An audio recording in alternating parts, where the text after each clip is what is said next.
Oops, wrong. Okay, there we go.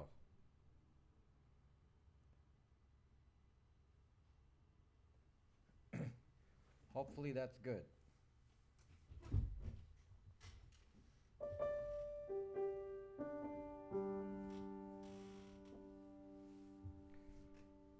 Hold on.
Hey guys, welcome for this is a quickie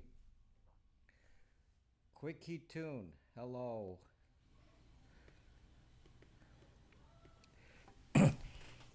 Quickie tune and hopefully nobody knows what the tune is, especially the algorithm at YouTube because I don't want to get demonetized or I have to delete it. Okay, folks, welcome. Hold on, let me just set up my devices here. I can see Periscope. You just arrived in time. Hello, William. How are you doing? Okay, hold on. Just bring up YouTube. Okay, awesome. Do you still play Anonymous? I'll play it later, Jay. I can play like a brief version of it. Hello, Sharp Eagle. Hello, Entire Meyer. I played it last night at the beginning, and then I played something else at the very end. So I got to be careful. Hello, Eagle.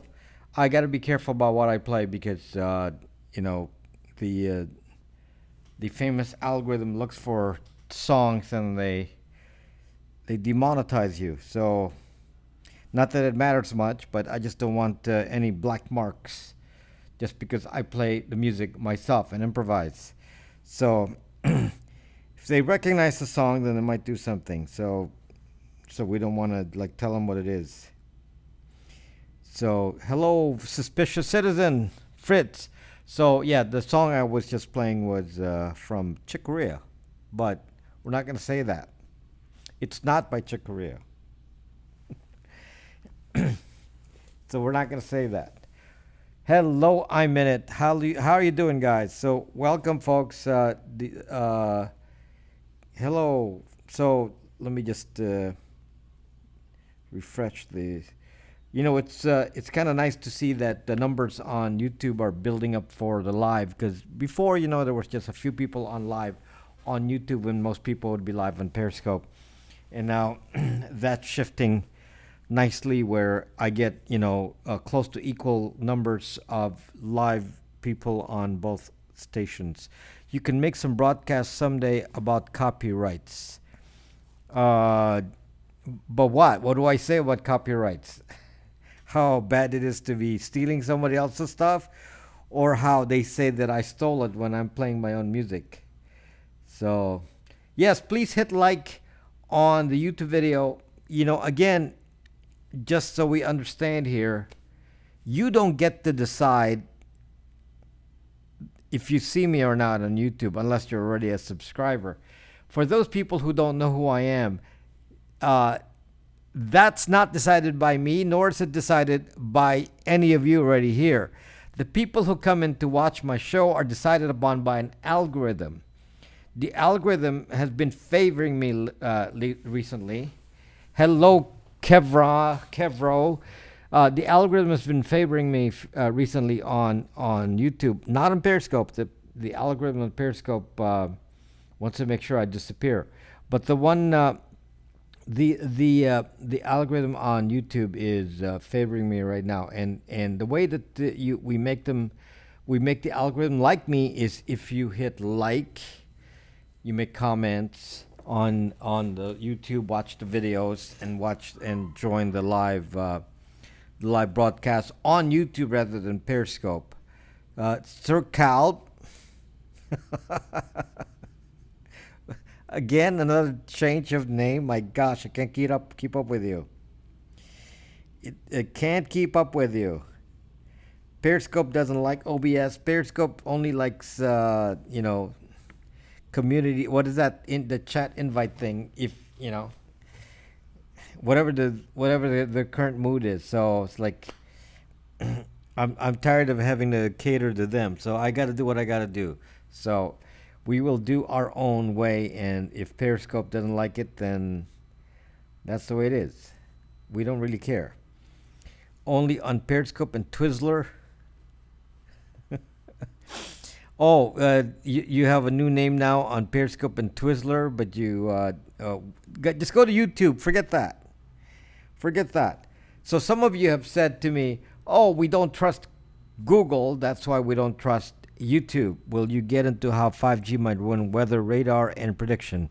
No. That's actually part of the frequencies. You're talking about the frequency allocation. Is this real or is this Memorex? What are we talking about, Kevin? Real or Memorex? So Rob Video Marathon Bingo would be a Rob Video Marathon Binge would be so a Rob Video Marathon Binge would be beneficial. Yes. This comment is for the algorithm. The 5G ruining weather radar. That's all theoretical stuff, but it has to do with frequency allocation, if I remember right.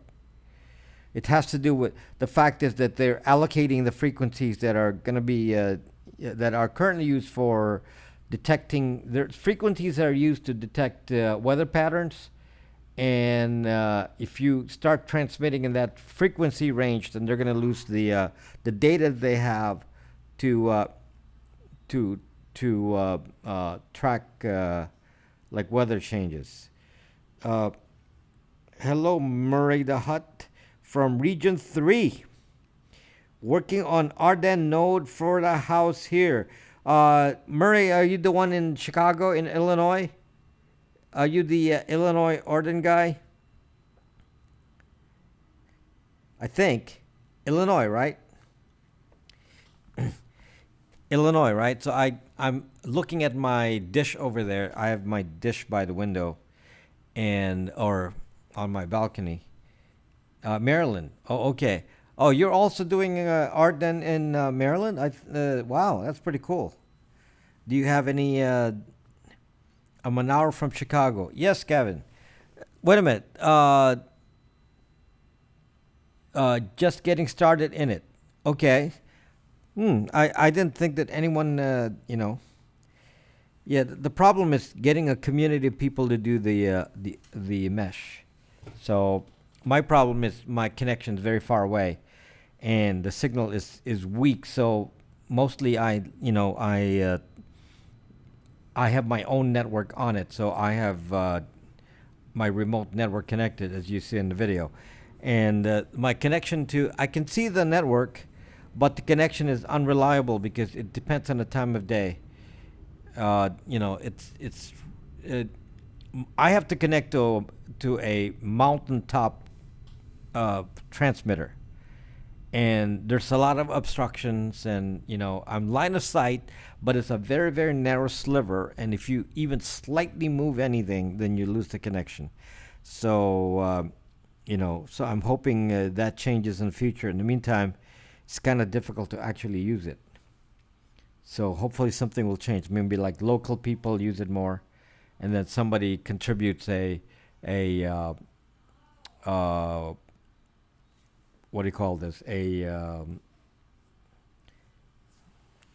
trunk, to a faster connection. So anyway, yes, welcome, Ray. Welcome. So life has changed. Hello, life has changed. So anyway, we're going to talk about a bit of a continuation of some of the questions that were asked yesterday about cell phones, and what this has to do with my concerns about privacy, and what cell phone options there are, and what's all this 5G stuff, and where's 3G going, uh, what are the options, what are burner phones. It's kind of like what's Stingray. There's a lot of these that just basic issues that I've treated as separate topics at one point, but what I'd like to do is just combine it all and just give you kind of a summary, so you can ask general questions about cell phones in general.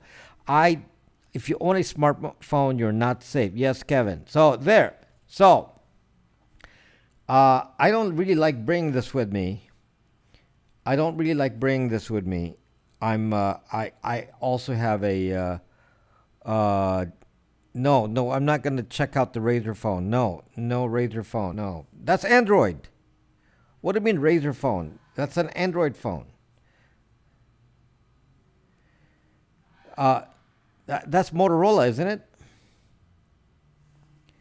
I think it's Motorola. My friend has one. It's Android. So I can't believe you're asking me about. Oh, why don't you check out this Android phone? It's really great. Oh, how about this one? Moto, yes, yes. Never mind. Yeah, yes, it's Android. How about this? What was it? I saw these new Blackberries. They're awesome. Can I buy a Blackberry? Do you recommend buying a Blackberry? The answer is, let's start with that. Let's start with that. Should you buy a Blackberry? The answer is sucking hell no. Blackberry is not by RIM. RIM is gone. There is no RIM Blackberry anymore. The RIM Blackberry is gone. They sold the name to some Chinese company. I don't actually know which company owns the name Blackberry now, but it's Android. Hepcat Gary. It's okay. So the new. I'm going back to the Mercedes flip phone. So it's Old BlackBerry only, yes. So the new BlackBerries are actually Android phones, and if you look at them, they're all standard touch phones. Hello, Brennan. How are you doing, buddy? What up? Hello, Gary. So, guys, come on, go over to YouTube, subscribe to my YouTube channel, and Zoc, why are you still hanging out on? Is the Face app dangerous? What do you think, Costa? What do you think? Blueberry owns BlackBerry. What do you think? Is Face app dangerous, guys? Do I need to? Not making fun of you there, but it's kind of a funny question in a way. You give somebody your photo for facial recognition. You say, "Is this safe?" Yeah, they sold your photo in a. They now have a database of photos which they can now sell with your identity and IP address and location. Fantastic. Fantastic. That so they see you on the street and they say, "Hey, the Face app database can be sold, and we can now make extra money from your face because just seeing your face, we know where you live because we know we've stored the value of IP address, your location in your face." And which facial recognition software do we use? Not a problem. You can use Amazon. They provide the facial recognition software. Anyone can do facial recognition now. You just send it to the Amazon server. I can do facial recognition. I can send it to the Amazon server, and then they return the value, and we're done. Right? So we can do a lookup and say, "Have you seen this in this database?" And say, "Yup, we've seen it in the database." So yes, yeah, Snapchat. Oh gosh. Yeah, Facebook. So all of these, Google Photos, even Apple Photos, they recommend your photos to your friends now. Hello, Brennan. So it's like zucking crazy. Zucking crazy. What about Nokia? Is there, what's Nokia up to? It's Android. So now, you've heard me talk about the fact that I recommend BlackBerry. I only recommend the BlackBerry OS, which comes from RIM. That's, I think the last model that would be acceptable would be the Q10. I have a BlackBerry Bold 9900. So around that era, I think that's no later than 2012. Probably 2011, 2012 was the last time you'd find a RIM phone. I think so. 2012, 2011. Anything newer than that, then there will be like a gap where there's no BlackBerries, and then it comes up again with the Android version, which you do not want. You do not want that. You drank too much good old. There you go, Brandon. Enjoy. What the zuck? So anyway, so Nokia, they used to be just flip phones, but they're right now, aren't they just mostly Android now too? Because no one wants to develop their own operating system. So here's the thing with phones. So the makers. So this is kind of like it's kind of a monopoly. If you make your own phone, so you're a phone maker and say, okay, I'm going to sell a phone. I'm going to put the nicest processor on it and all that. So you're going to say, well, how do I market this? So the question is, you need an operating system. So the reason they're all using Android is because Android is open source. So anyone can use Android. So you put open source Android on your phone, and you're done. And then that's why every phone uses Android. That's why Android is the most popular version. So that's the easy solution. Now with Linux phones, thank you, Fritz. With Linux phones, that might. And the question is, why haven't Linux phones succeeded in the past? And what happened with some of these other projects where the this phone OS haven't succeeded? There's a few other, unknown varieties out there aside from BlackBerry OS. BlackBerry OS was kind of standalone and it couldn't keep up with the tech, and then it failed. So the difference is that Linux Phone is open source. So now enough people are saying we've had enough of you know, the zucking loss of privacy with iOS and Android, and actually are. I myself, when I get my Linux phone soon, I hope, when I get my Linux phone, clearly I'm going to start writing software for it, even if there's only a few people using the platform. I'll be making software for Linux phone because I'm a software developer. I have apps already that are on Android and iOS, and I'm kind of sick of those platforms. And you know, it's not like I'm getting good business from them anyway. So might as well just say, hey, why don't we take advantage of the you know, privacy-focused individuals that are on Librem 5, and you know, when it starts shipping, and shortly after that, hopefully the Pine phone. So when that happens, I'll be making my own apps for that because I'm going to support that, because I think that is an important message to the companies like iOS and Android, that we want to say enough is enough. By the way, Hawaii dealer, Brack should work on a Librem 5 anyway, because you can run it as a web app. So it will work anyway. But I can make it, you know, more native at some point. So when I see it and I say, okay, because it's just Linux, you know, it's no big deal. It's just there's no complex OS. It's just standard Linux with touch. So the only difference is it uses a touch interface. So if it shouldn't be too hard to do that. So I just put a touch interface on it, or use the current web app version. Can't you integrate it with Brax? Yes, that's the plan. How much is a good looking phone? How much is a good looking phone?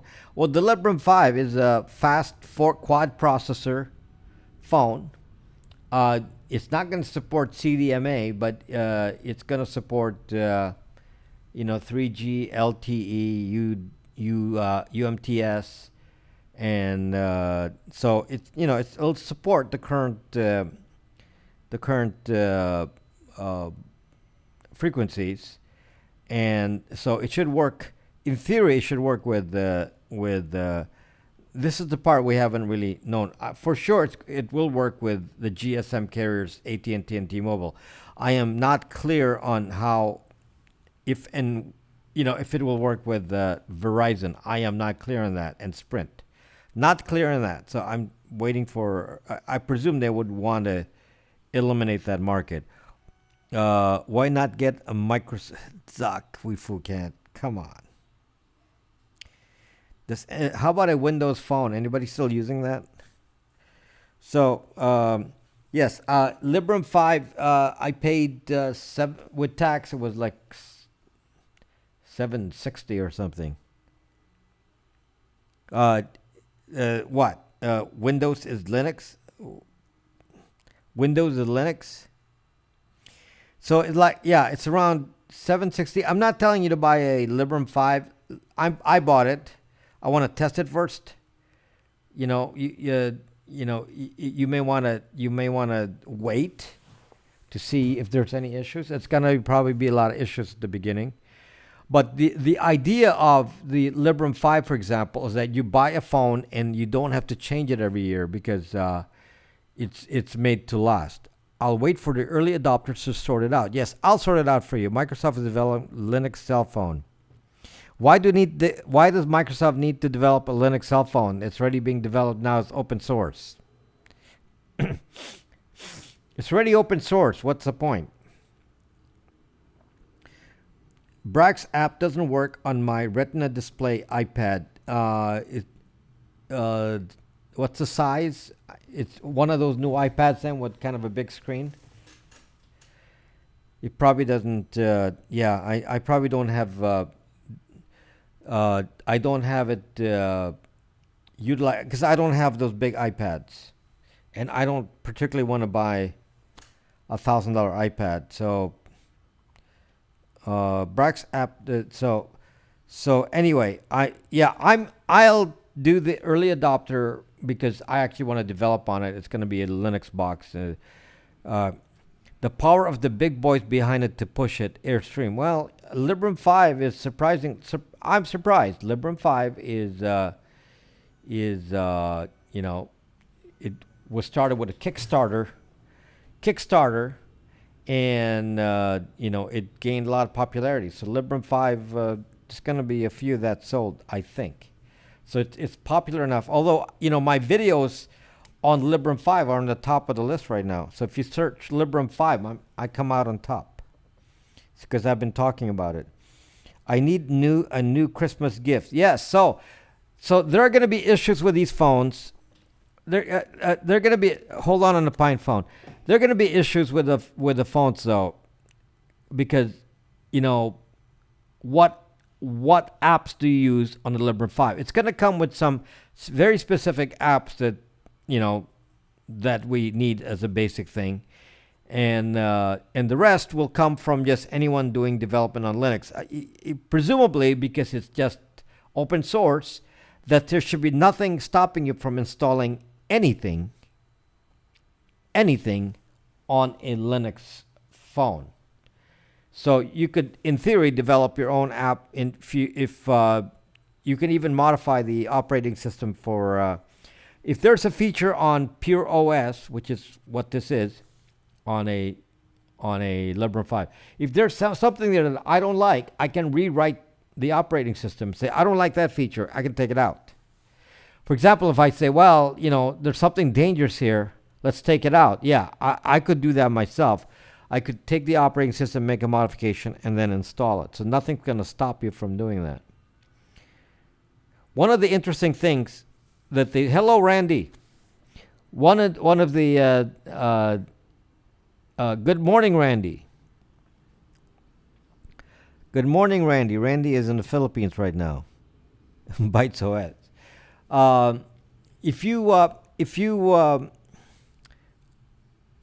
how are you doing, my friend? So, Randy, I haven't been to Cebu. I myself have never been there. So yeah, I don't know anything. I don't know anything. When I was young, I was only in Manila, so I don't have any knowledge of any of the other places. So anyway, so if you get a one of the interesting things about you're in Mindanao now. Wow. Okay. The boonies are nice.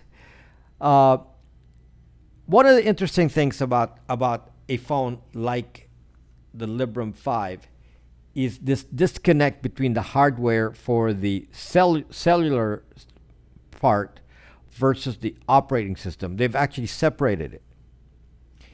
And which is kind of interesting how I want to know exactly what that means. And I'm not going to, I'm certainly not going to make promises for Librem 5. It's curious to me. The problem is that, there's a lot of spying, as you know, that can occur on a phone, primarily on two levels. The phone can spy on you on two levels. And Randy is like salivating over some of this because then he can sell this to Saudi Arabia. But some of the spying comes on two levels. Level number one is the Wi-Fi triangulation. Yes, I ordered it, Randy. I ordered a phone, yes. I want to be, test it. I want to test it. It's kind of expensive, but, what do? We need to support the YouTube channel. So that's the thing. This YouTube channel is like a losing proposition because I buy all these products that nobody gives to me. And then I have to do a review and spend the money.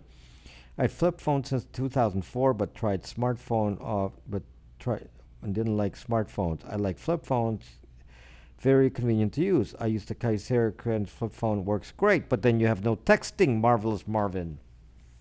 That's why I recommend for those who want a flip phone type of technology to use a BlackBerry Bold 9900.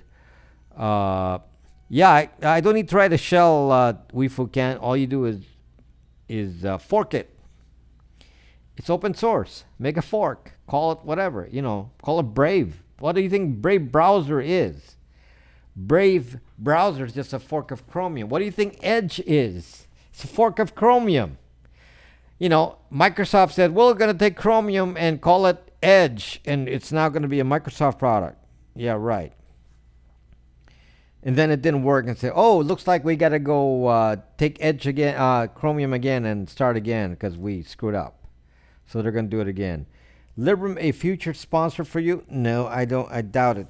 I doubt if Librem is big enough for that. 8800, not 9900. Mine is a 9900. I don't think anybody likes Edge. I don't think anybody uses Edge. Microsoft forces you to use Edge, but I don't use Edge. It's one of the only browsers I don't hardly ever use. I use all the browsers, just not that. I've been seeing ads which include people that look exactly like people in pictures on my phone. Makes sense? Edge, no bueno. I didn't know you spoke Spanish, Great Gold. Just use them all and capitalize on misinformation, which is fun to spread. Are you good with disinformation, Randy? I don't know. You spread a lot of information on the internet. I don't see you spreading disinformation. You should be, I haven't. You're too nice. You can't do disinformation because sometimes disinformation means you have to be nasty. Disinformation means you have to be nasty. So if you're a pro-Trumper, you say you say anti-Trumper things. That's disinformation. I don't think most people have the guts to do disinformation. I can text faster on my LTE. I have unlimited talk, unlimited text. Well, we're going to talk about that, Marvel's Marvin, because that's going to stop you soon. Dating app ads with pics of people I know. Not only that, Cult, if you encounter people on the street, Facebook will say, oh, you must know this person, so we're going to go tell you what their real names are. Zucked up. So anyway, back to what I'm talking about. So the spying on a phone comes from two angles. One is the Wi-Fi, and the other is the cell signal. So let's talk about one or the other here first. Okay, the Wi-Fi, since about 2007 or so, I think. I'm trying to remember. It's been so long, I'm losing track here. But somewhere around 2007, they standardized on a certain chip on the Wi-Fi's of just about every Wi-Fi of every hello Northern Rush of every device you buy, and it comes with this something. It's called promiscuous mode. Now, before that, before 2007, only hackers knew about promiscuous mode. We're going to talk about that, Stingray. Yeah, remind me if I forget, because I'm going to talk about Stingray. So, promiscuous mode is on the Wi-Fi, and back in the day, you had to buy. If you were going to use Kali, I'm going to talk to you as a hacker here, okay? If you were going to use Kali is the operating system, Linux operating system used by hackers. If you're going to use Kali, then what happens is you actually have to find a Wi-Fi that supports promiscuous mode. And if you do that, then you can hack WPA2, WPA, and the original one, the older one, before WPA, okay? So, which is so easily hacked. You can hack in minutes. But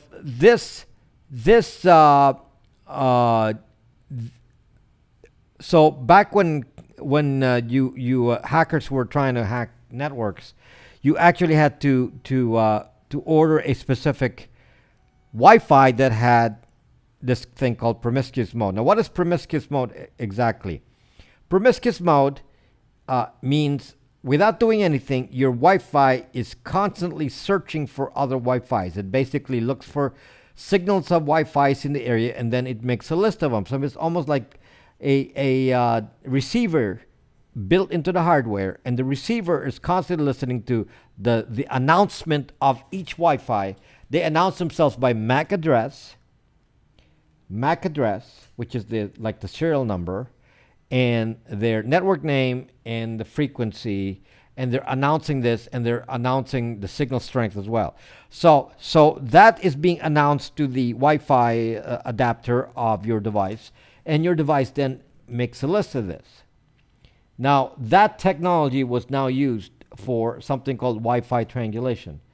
So hackers need to do that to find networks, and if they want to find a network to attack, they're going to use for weak encryption. So they're going to use go on there and say, okay, let's find a Wi-Fi with weak encryption. They check the list and find one, and they target that system, and then they get to use that Wi-Fi for free. In fact, Snowden in the movie Snowden was using somebody else's Wi-Fi with a Yagi antenna that they put out in a window in Hong Kong. So he was stealing somebody else's Wi-Fi. So that's the way that hackers would do that. So, except here's the problem. Since about 2007 or so, this promiscuous mode that allows this kind of behavior in Wi-Fi was put into every Wi-Fi adapter. To this day, there's no longer any Wi-Fi adapter being sold without promiscuous mode. It's standard. So, which means that when you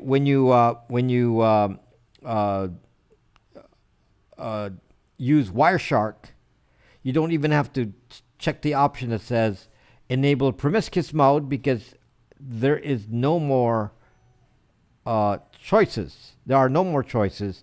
All Wi-Fis have promiscuous mode. Now, what is promiscuous mode known for? Like I said, every Wi-Fi in existence will announce themselves in the MAC address.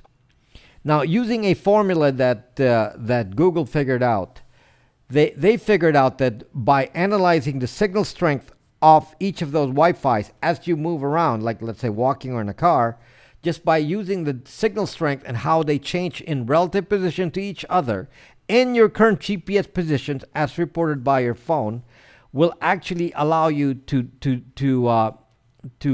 get a positioning on every one of those Wi-Fi. So now Google, Apple, Microsoft, and others have a database.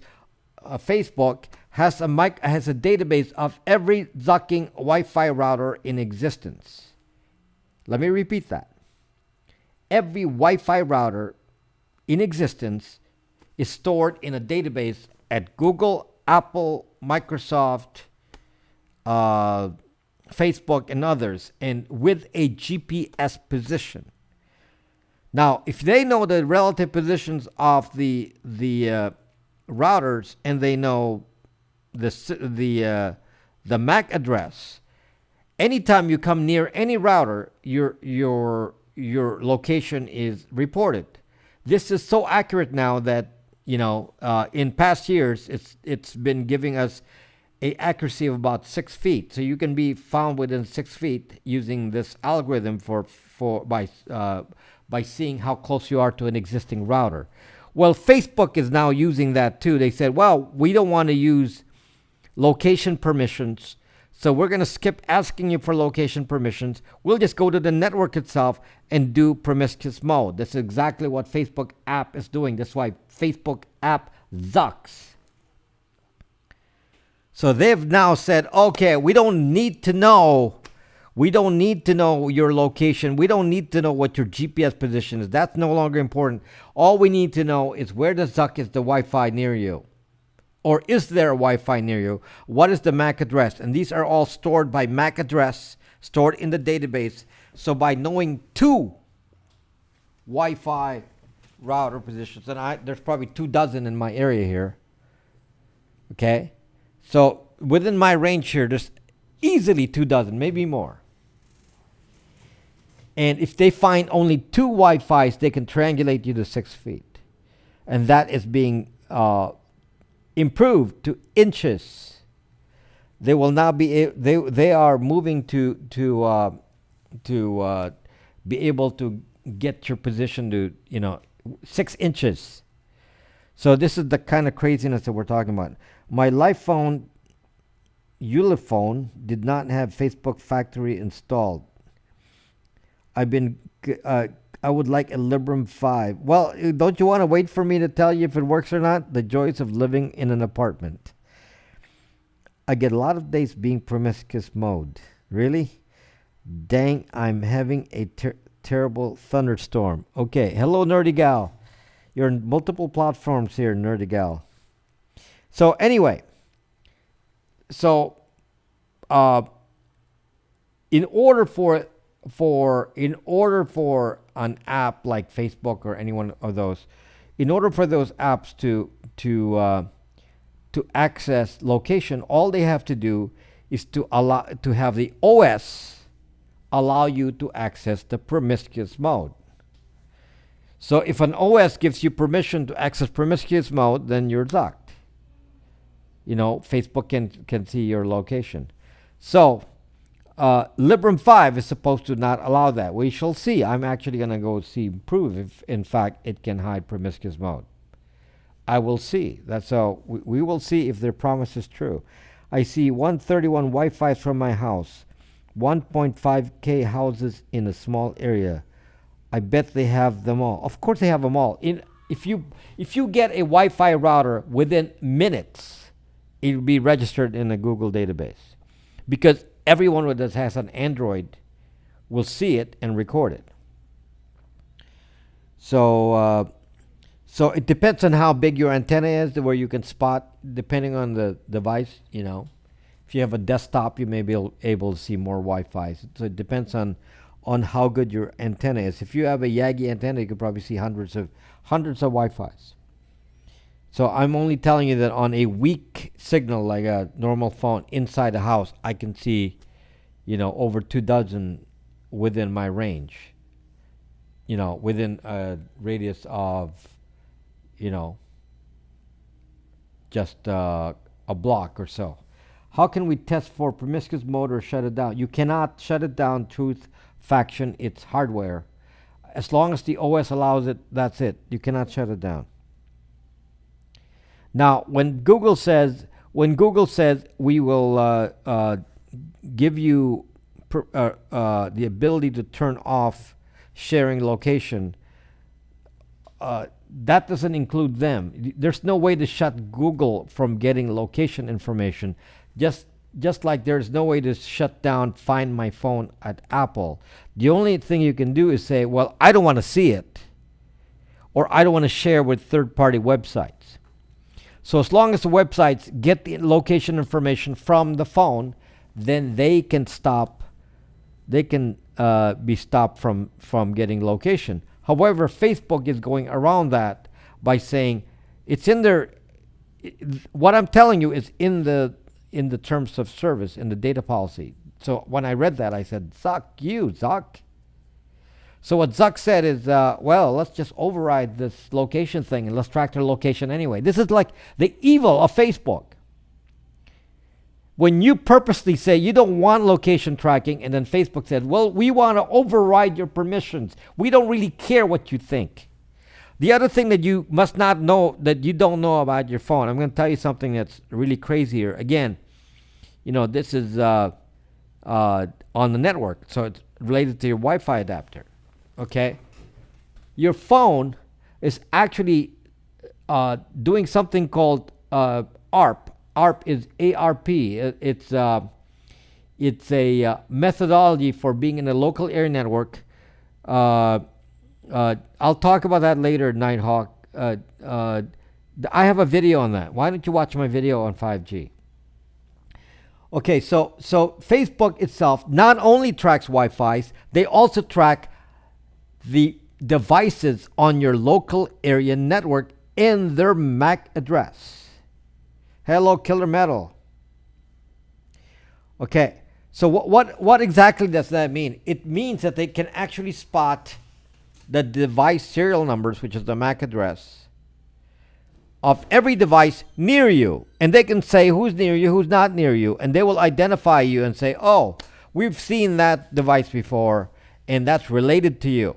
So just by gathering people in a community nearby, Facebook can actually see from your local area network who's connected to whom, or if you're near each other. I mean, the amount of spying, I don't know. You don't ever log in there and put in your, information, because that's going to zuck you. This is the kind of, thing that they do. They say, oh, we're going to put Facebook as a. I'm sure Facebook negotiated that to put the app on there where you can't zucking delete it. So your answer is, don't buy the zucking phone, because they're going to zuck you. So can you imagine that Facebook now knows too who's near you? So if you go to a, you know, Alcoholics Anonymous meeting, they could say, "Oh, we recognize all of these devices. You must all be a bunch of drunks." Well, you know, you're not on the same network, Guitar Rookie. On there, you have to be on the same LAN. So if you work in the same office, you have to share the same LAN. It's a LAN address. So they're tracking something called ARP. ARP only works in LAN. You have to be in the same subnet. So if you're walking around Walmart, you're in the same subnet if you log into the system, but they can track you another way, which is by MAC address, just by simply being near. A MAC address identifies you, and your device announces its MAC address. So if somebody's listening and saying, "Oh, this device is announcing its MAC address on the line," and therefore we capture that MAC address, because that's how you're identified on the line, by MAC address. Everyone's device is announcing their serial number. I'm just going to refer to it as the serial number. Anytime you're on a local area network, your device does not have an IP address really. The IP address is secondary. You're actually contacting each other by MAC address. But the problem with MAC address is identifies a specific device. Do most cell phone relays log MAC address? No, cell phones themselves,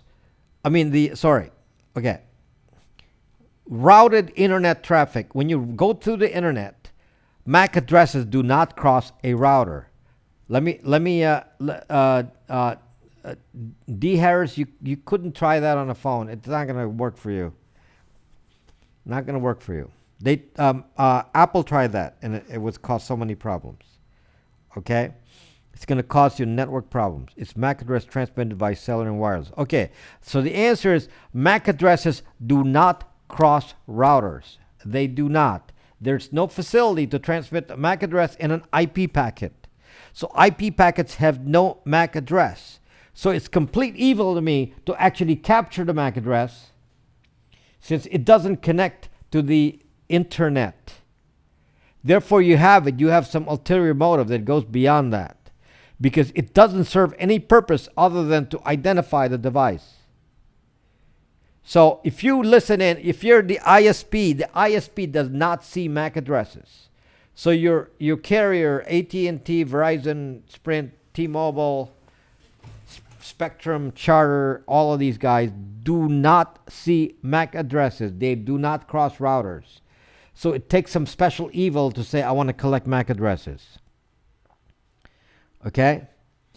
And it's particularly dangerous because a MAC address actually identifies a device for sure. Can you imagine, let me just give you an example here. If you go to Starbucks are actually Google networks. Starbucks are Google networks. So when you connect to Starbucks, you're actually revealing your MAC address to the Starbucks system. Now, your MAC address does not cross into the internet from Starbucks. But Starbucks itself, meaning Google, the Google network in a Starbucks, could, in theory, capture MAC addresses and say, "Oh, I have seen this MAC address before at this Starbucks." And that's how they capture Wi-Fi. That is not something that is part of the normal IP address. The normal internet system. It's actually separately sent to Google using a separate channel, separate API they call Google Location APIs. And you actually have to send the MAC address and the GPS location, or reverse. Okay? Who gave Google all this power? You. All of you. Who gave Facebook all this power? All of you. Because nobody wakes up and says, I don't like this. Hello, Mario. Nobody comes down and says, I don't support this. I don't believe in this. I get comments every night from people saying, what damage has this data sharing caused for you? This is the exact attitude that causes this problem, because our attitude is we don't really care that our data is being shared because there could not be any damage to it. You are wrong. There's a lot of damage to it. Let me just tell you something that is very interesting. Because of the way the internet is now used in today's world in the last you know 7 years or so, we have created this surveillance economy and surveillance internet that can spot everything about our movements, and we've actually lost our privacy completely. But on the other hand, when you want to search for important people and important things who know how to hide the stuff, they're not on there. I'll give you an example. Zuckerberg can find out anything about each and every one of you. He can find out each and every one of you, and what you do, where you go to school, what kind of church you go to, what's your financial status, what do you believe in, what's your personality. They got all that. Okay, now find some information about Zuck. He can erase it. You see the imbalance here? The three-letter agencies can erase their data. They can see all of your data, but you don't have any idea what they're doing with your data. Nobody can pass laws when they don't know what's happening. Okay, there was some. I'll give you an example of some of the problems. So you go to the Senate or Congress, and those who go against the three-letter agencies, the deep state, those who go against the deep state and try to pass a law that said, well, we'll limit your ability to collect this information, deep state. You know what the three-letter agencies can do? They can blackmail the senator or the congressman and say, you better not do that, or we're going to do something to you. We're going to release this information, and you don't get elected. You don't get reelected. I mean, that's an awfully, that's not a fair fight. And this is what we've allowed because we willingly give out this information about ourselves. And the stupid people in Congress don't have any realization that they've actually sold themselves out because they can be manipulated and blackmailed just from what they do in the world based on the information collected about each and every one of us. And we accept that. We say it's cool, and people say, well, you don't really have anything to fear from this collection of data. Again, understand what we're talking about here. That means any country can control its politics by saying, let me find out something about the opposition and publicize it or do something to make them look bad. Whereas if you look at the leaders, the ones in power, you can't find any information about them because they can duck and delete them. And we don't, yes, cult, and we don't realize this. And I come here every night, not every night now, but I come here so many times to tell you about this. And people still come into my broadcast and say, what's the damage caused by this data? What is the worry? I have nothing to hide. I didn't do anything bad. It's like, don't be sucking idiots, people. Really, somebody said last night, well, don't call us idiots. Well, you know what? There has to be a bunch of idiots out there. Not you, because you're watching me. You must be all good people. But, to not understand, because you're not waking up and you're not understanding what happens when somebody controls people in your government. Not necessarily you personally. When people can manipulate a vote, people can manipulate people in Congress. That's why I don't trust anyone in Congress. I don't trust deep state. I don't trust the three-letter agencies. I don't trust anyone. I don't trust the Five Eyes. They're not doing things in my interest. They're not doing things for the people. They're not interested in that. They're doing things for power. And whoever is in power, the big corporations, it's controlled by a few. The reverse. What do you disagree with? Let's debate it with me then. What? You support the deep state? What? So power. So you don't even understand. With some of you who worked at three-letter agencies who talk to me, you don't realize the kind of how Amazon and Google and Raytheon and Boeing and all these companies are embedded in the intelligence community. It's all the infrastructure. Amazon Echo. You'd say, look at this little Amazon Echo in my Alexa Echo in my house. It's so benign. I can talk to it all day, and it's like, Zuck, do you know that Amazon's one of the biggest government contractors with multi-billion-dollar contract with the government? Do you don't think they might sell a service that can say, can you allow me to listen to any household that has Alexa Echo? And you're saying, no, that's impossible. They're not going to do that. Oh, yeah. Okay. Echo's not made by government. Oh, yeah. Okay. He's not paying attention to me. He's not paying attention.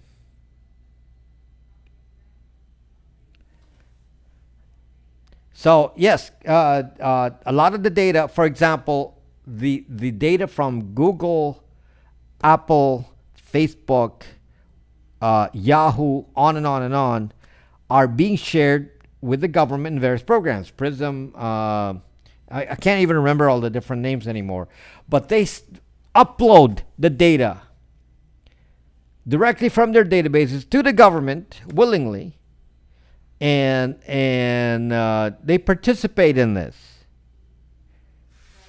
Okay, and maybe they make money from it. So the truth is not always pretty. I hate those. So what did I miss here? Don't trust anyone. We live in a scary, strange world now. Nobody's waking up. Hello, Paul. Just dangled a pretty toy, and yes, that's why this is the pretty toy. So I'm changing my mind about I sometimes I need to buy this for development purposes because I have to make apps, but I'm wondering now if I need to carry these. Why do I need to carry the spy brick? So I have a BlackBerry Gold. The government's actually doing what it was created to do: enslave the world. Well, that's what governments have done, dictators have done over the ages, and some of the young people have never experienced a dictatorship. They don't know what it's like. Hoover kept everything in filing cabinets. So Hoover was tasked by Nixon.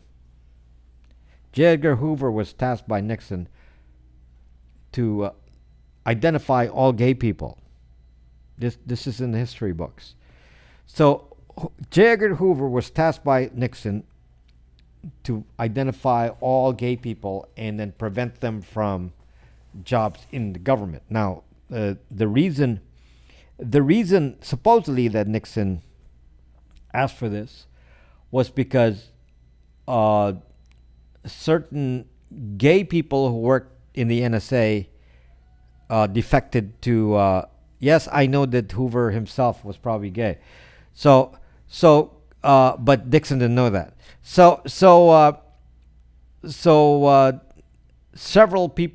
Several gay people who worked at the NSA defected to Russia, and because of that, then Nixon was so upset, and he said to Hoover that we need to identify, prevent people from getting jobs who are gay. So anyway, so that is an example of a beginning of a data collection, which was used to, in theory, oppress a specific group. And same with the McCarthyist times when there was an attack against liberals during the McCarthyist era. And people today feel like there's an equal kind of action taken against conservatives now. So that's, it kind of goes back and forth in history. So now conservatives feel like they're being shut up. So that's the kind of the mechanics of the day here. So, but back then, Hoover, as Wee Fu Can said, Hoover had no database. It's particularly deadly now to have this kind of surveillance because they know exactly who belongs to any particular subgroup. Not only do they not know you're conservative, but they know that you're a Q supporter. And I don't know anything about QAnon. I don't know anything about that. but they can identify to that group, or they can say, well, who's actually participating in Antifa? We know who those are. They know that, and they can go to that kind of detail, and they have the ability to do it. All the powers to be, and all the big social media companies, Facebook, etc., Google. We ordinary people have no say or control, and yet they're selling our information, including our movements. OSINT can be used for good or bad. So what are you saying, hey? Are you spouting a kelp kind of philosophy? They know about everything in your public and private life about you. Yes, Wifukan is correct. So it doesn't bother you. Some of you come and say, well, I don't really care. It doesn't hurt me. It does hurt you. Okay, it does hurt you because, a democracy is based on a group decision on what we want to do with our lives, and when it's manipulated, then someone can exert their position and say this is what we want, and often what it really means, is that the people in power stay in power. The people don't talk politics, cult. This is not a political program here. So it's about people saying, it doesn't matter if you're Democrat or Republican. There has to be Democrats and there has to be opposing forces to create a balance. So you, the people, see a balance, and you say, oh, my ideas are being represented because you have two sides. But no, the both sides are actually promoting themselves. The fight is part of the promotion. They are the same. They are the same. By showing you the fight on a few issues that you think you care about,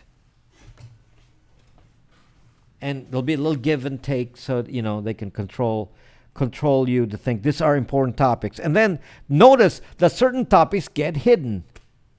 Notice how Facebook came out on the forefront there, and Facebook was spying on you, and they're so afraid of Facebook that no one did anything about Facebook. Now you don't hear anything about Facebook.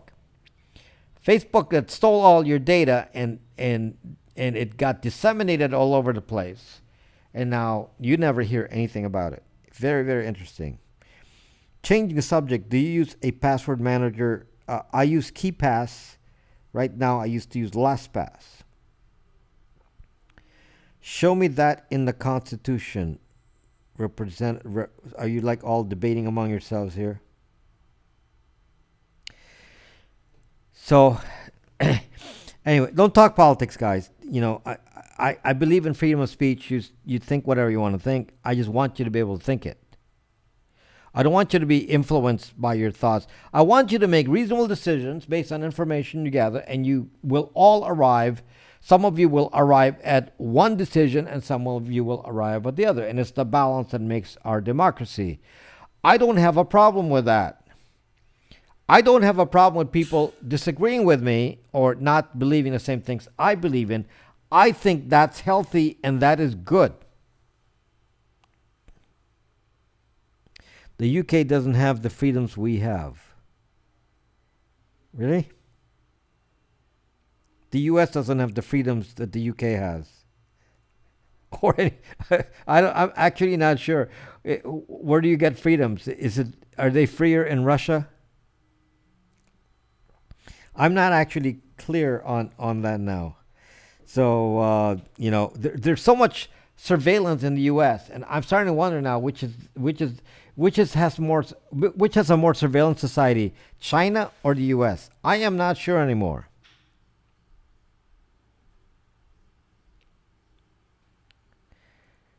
We Fukan, exactly. I'm not sure anymore. You know about social scores in China and all this, and you're starting to ask yourself, who has more freedom, China or us? And people say no, we have more freedom in the U.S. I'm wondering, because the kind of surveillance that they do in China, in a way, it's just a beginning, whereas the surveillance done here, it's already established over time. You can't escape anymore. Everything about you is known. This is why I do so many things to give this information. So, yes, social score. Yeah, so social score, and you think, well, we don't have that here. Well, you do. They just don't state it out aloud, but it's being sold. You already have a social score. It's sold by Intellius, Spokio. It's already being sold. You don't know what Intellius is? Go Google it. They already have a social score on you. Employment's already being decided by what's found on the internet about you. They just don't have it controlled by the government. It's free information. I have a question about ASP, which you used to. Yes, I don't recommend that anymore per reverse. I recommend my own VPN, Byte VPN, which I created because of the PIA Zuckups. Yes, much better. I have a video explaining why I made my own VPN. Yes, for about the same price, this is better. Much better. Much better. But today is not the day to talk about that. So, thank you, Marvelous Marvin. Okay, so now let's go back to the second part of surveillance on a phone. So, I told you that the Wi-Fi triangulation and all this, and how Facebook and all these companies are tracking your location, including people near you. Then there's the other part of the tracking, which occurs on the cell part of your phone. So your cell is part of the operating system. So what does that mean when your cell phone is part of the operating system? It means that a program could query your cell phone. Let's say you're making an AT&T app.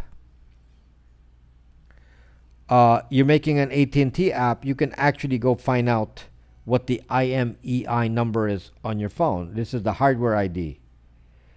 Okay. Also, when you take a photo, your phone information is included in the EXIF metadata, EXIF metadata. So they're actually taking serial numbers of your phone. Some of it's encrypted, so I don't know. Maybe IMEI is in there too. So because that's accessible to apps that can access IMEI, meaning the cell phone identifier, hardware identifier, and the SIM card identifier, which is called IMSI. If your device can access that through software, then that data can be sent someplace else, which is actually very, very dangerous because it can actually track you with IMSI. With IMSI, we can track you where your phone is. Okay, so the Librem 5 is an example of a phone where they actually disconnected the phone part from the OS. So the hardware is not connected to the software. So in theory, the software cannot access information about the phone because it's not connected to it. I don't know what that means. That's why I got to get the Librem 5 to see how that translates in real life. That is the claim. That is the claim, and I'm interested to see how that actually works. Yeah, the unique cell IDs are called IMEI for your device identifier, and the SIM card identifier is IMSI. Okay? So IMSI, IMSI is the identifier of your SIM, your current subscription, and the device itself as an IMEI. You cannot change the IMEI on the phone. Well, not true. You cannot legally change IMEI. You don't need a tower cell ID. Your IMSI announces itself, and it gets recorded by the tower ID. So they all know that. Okay. Now that is part of what Stingray does. So Stingray. So let's talk about Stingray for just a second. So you understand how this works. So Stingray is the device. I actually have hardware to build my own Stingray. I was going to do that. I was going to demonstrate to you, how I can make a cell tower. And I have the hardware to do that, and just haven't had the time to do it. So I bought this expensive transmitter that can make me a cell tower. So, and I have a ham license, so I can do it. So what is interesting about how this works is that your phone announces itself. So when you try to connect to the network, your phone actually makes an announcement, say, "Hi, I'm IMSI. I'm IMSI1 or IMSI 101, whatever number, and I'm looking to use the network." and then the tower will respond, IMZ101, yes, you are a subscriber, come on in, and then use our services. So your phone is constantly doing that. It's announcing it's IMZ. On the newer versions, it's announcing a pseudocode, which can then translate back. It's a little bit of encryption in there, and it still translates back to IMZ back at the carrier. So the carrier can say whether or not your device is actually transmitting the actual IMZ or the coded version of IMZ. It doesn't matter. The carrier can identify your IMZ. Now, what is interesting is you can be intercepted. Once somebody knows your IMZ, your phone can be intercepted because I can put another receiver near you and respond back to your phone and say, yep, you are a subscriber. IMZ101, come on in. Except you're not coming into your Verizon, AT&T, T-Mobile, and Sprint. Instead, you're coming into the Stingray device. Okay, you're going into the Stingray device. And what happens when you go to the Stingray device is then they can see all your traffic now. Now, they can reroute you a couple of ways. They can reroute you back to the cell network. They can reroute you through the internet, so you don't even have to be on a cell network. And they can just route your phones elsewhere. So there's any way to, multiple ways of handling this. Now, a hacker, this is actually a very easy thing to do, especially on 3G, a little bit harder on 4G, but not quite. On LTE, I mean.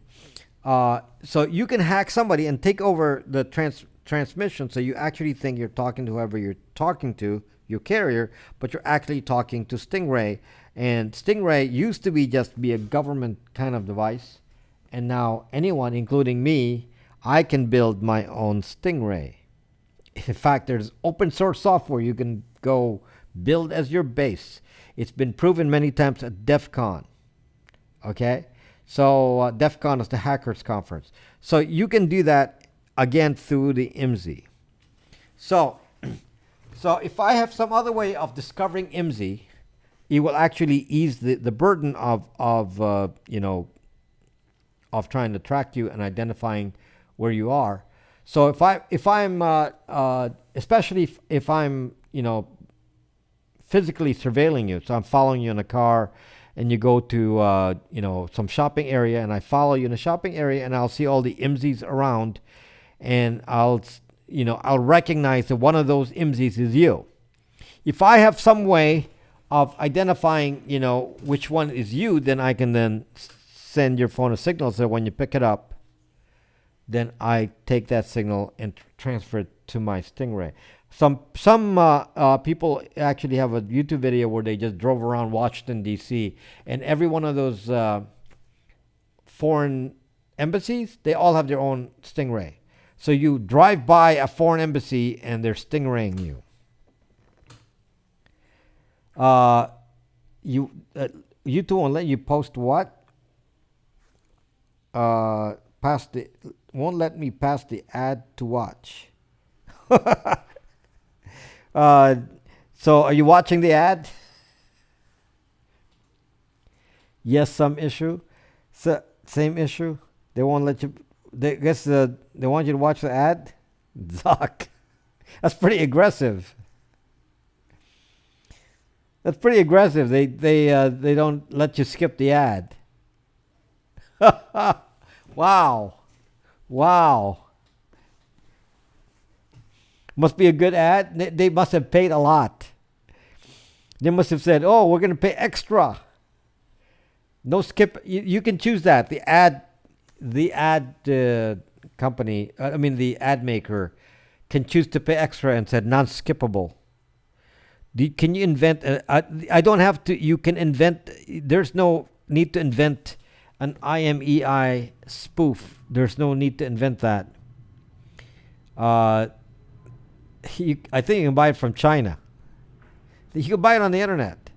You can buy an IMEI spoofer, and then you can make your own IMEI. Guess what? The one of the experts at IMEI spoofing is Kevin Mitnick. Well-known hacker Kevin Mitnick. I think they for spoofing IMEI. I think he was charged with that federal crime, which was 20 years for each occurrence. So they I think they charged him with 100 years of jail. He actually only served a few years of jail, but they were like 20 years per occurrence for hello Lenny PR for 20 years. Remind me again, Lenny PR, to shut down, to restart South, okay? Because I'm gonna forget that again. So they're talking about how ads don't Northern Rush, say zucking. Northern Rush. You don't want to. You don't want to. Don't cause me to get demonetized. Just say zucking. Hey, Dutch Mass, you're just so quiet in there. You're so quiet in there. How's the bay this summer? Depends on which bay. So anyway, back to the yeah, you can spoof an IMEI, but it's definitely quite illegal. So I wouldn't try to do that if I were you, because I'm not sure you're going to be able to evade that.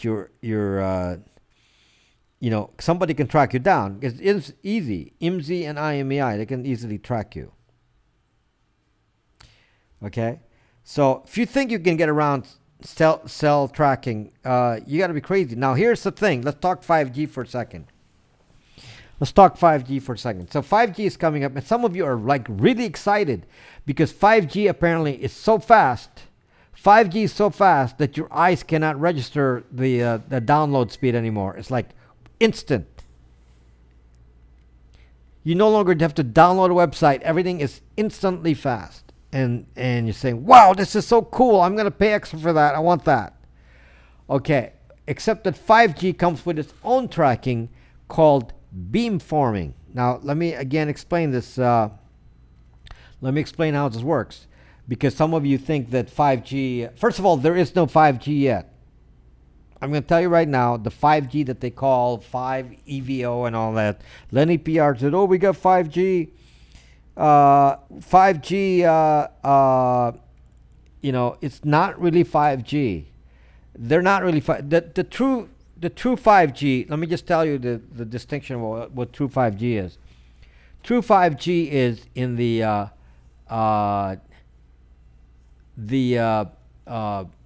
very, very high high frequency. So ultra high frequency, what is it? Trying to it's in the gigahertz, multi gigahertz, like 40 gigahertz. It's way above Wi-Fi. Way above Wi-Fi. So that range is in 50 gigahertz, 30 gigahertz. Way up there. Okay. One of the problems that people say about 5G is that because it's in that high gigahertz range, high range frequency, that it changes the way that the Wi-Fi works. Because at that high of a frequency, it's very easy to block the Wi-Fi. I mean the cell signal. You can easily block something at the. They can't go through walls very easily.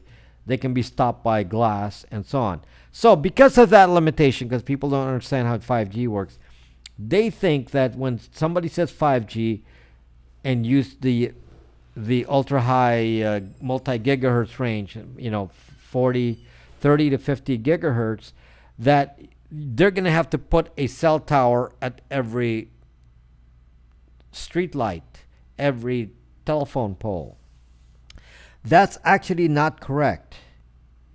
So yes, going into the high frequency range like that does in fact limit the signal range, but they found a way around it, and this is what 5G technology is. 5G technology is made of two pieces. Piece number one is the high multi-gigahertz range, 30 to 50 gigahertz. That's one, because right now you're transmitting at 800 to 900 gigahertz for most cell traffic. Most cell traffic occurs at the megahertz, most cell traffic occurs in between the 800 to 900 megahertz range, not even 1 gigahertz. Below that, Wi-Fi is 2.4 gigahertz up to another one is 5.8 gigahertz. That's for Wi-Fi, so that's above. So you go below at about 800 to 900 megahertz, depending on the country. That's where your cell is going through right now. That's where 4G is. That's where 3G is, between 800 and 900. And I can see it on my RF spectrum. I can see the strong signals there from cell. So I can see that 800 to 900. The 5G goes to 30 to 50 gigahertz. We currently don't have anything transmitting in those ranges. Those are all kind of unsold territory in the past until before 5G. Now, in order to utilize this, somebody invented a new technology, and it was a very technical video that I watched to explain how you transmit at 50 gigahertz without losing range, and they do it by something called beamforming. So instead of the usual omnidirectional antenna, normally your antenna is omnidirectional, and so if you're in a city, you approach within a quarter of a mile of a cell tower or half a mile of a cell tower, then it's a circular thing. Anywhere around the cell tower within a range of half a mile, you have the same signal strength. So you can drive around the cell tower and you will have the same signal strength. There would be no difference. Okay? Now, they changed that. What they did was they found out that using many, many antennas, like a couple hundred antennas, they can actually direct the antenna into a very focused beam, and the beam will be much stronger and can actually go further. So by doing this, they can increase the range of the high gigahertz range by doing what is called beamforming, and it's called, the combination of things is called beamforming and massive MIMO. Massive MIMO means many, many, many, many, many, many antennas. We're talking in the hundreds. So the cell towers, the antenna system is about this big. It's fairly big. It's big. Probably 4 or 5 feet big, and maybe, I don't know. I've just seen the photos against people, so it's it's big, and these things are now going to be put in the cell towers, and the way that it's going to work in the cell towers is that by software, depending on which antenna they fire, it will send a beam directly to you. And using something called phase shifting, they can actually separate multiple channels using this. So if there are 5 people using it at the same time, you're not interfering with each other because of phase shifting, so that you're all operating in a different phase of the frequency. Now, what this does is allows the antenna to find your cell phone and focus directly on your cell phone like a zucking laser. So instead of the usual omnidirectional dome of signals coming up from a cell tower, there will actually be like little spikes of little laser signals that will laser to each individual phone. And there will be hundreds of these per panel inside. They're very small. Each antenna is, tiny. But there will be hundreds of them in a panel, and there will be many, many panels in a 360 range of the device, which means anytime you get to a cell tower on 5G, they will actually be able to spot you within like laser accurate. Now, in order for this to work, it requires, again, 2 technologies. One is the multi-gigahertz range, and then the massive MIMO, multiple in, multiple out antenna, MIMO. Okay. Now, the today, some companies are claiming they're on 5G because they're using some version of MIMO, meaning they have 4 antennas instead of 1. That's not MIMO. That's not 5G. They're not even on the high frequencies. They're still on 800 to 900 megahertz. They're just using it for marketing. This is not the real thing yet. The real 5G is very, very dangerous, and it's going to come to you in the next year. Come to you in the next year. Some dude, they were all on the ground around one of those 5G fake palm trees. Okay, so what are the health implications of such high frequencies and power? It's in my video. They did a research on 3G, so nobody really knows the 5G effects, but we know what the effect is on 3G. So the effect on 3G is that some of you will die of cancer from extreme RF. If you get extreme RF, some of you will die of cancer. Some of you will live longer. So it's kind of a mixed signal. Some of you will die from it. Some of you will live longer. And there's some specific cancers involved, very, very specific. Okay? A small number will get cancer, and a good amount of you will live longer. This is why it's kind of weird. So that's on 3G. Nobody knows anything about 5G. This is 3G. So we don't know anything about what 5G is going to do, but we know what 3G does. Okay? So it's very funny. Because depending on your luck, you could be the ones to die of cancer, or you could live longer. Yeah. So some of you will be very happy with 5G and say, yes, I will live longer, but they will spy on you more with 5G. So I don't know if your health is going to suffer with 5G, because it depends. Some of you will get cancer, and some of you will live longer. But definitely the spying will be incredibly Lenny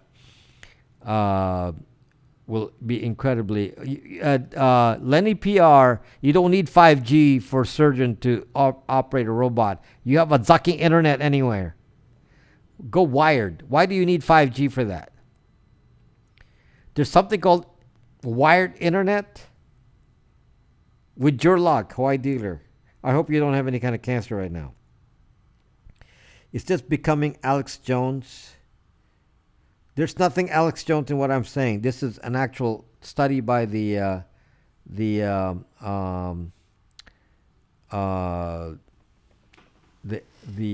National Institute of Health.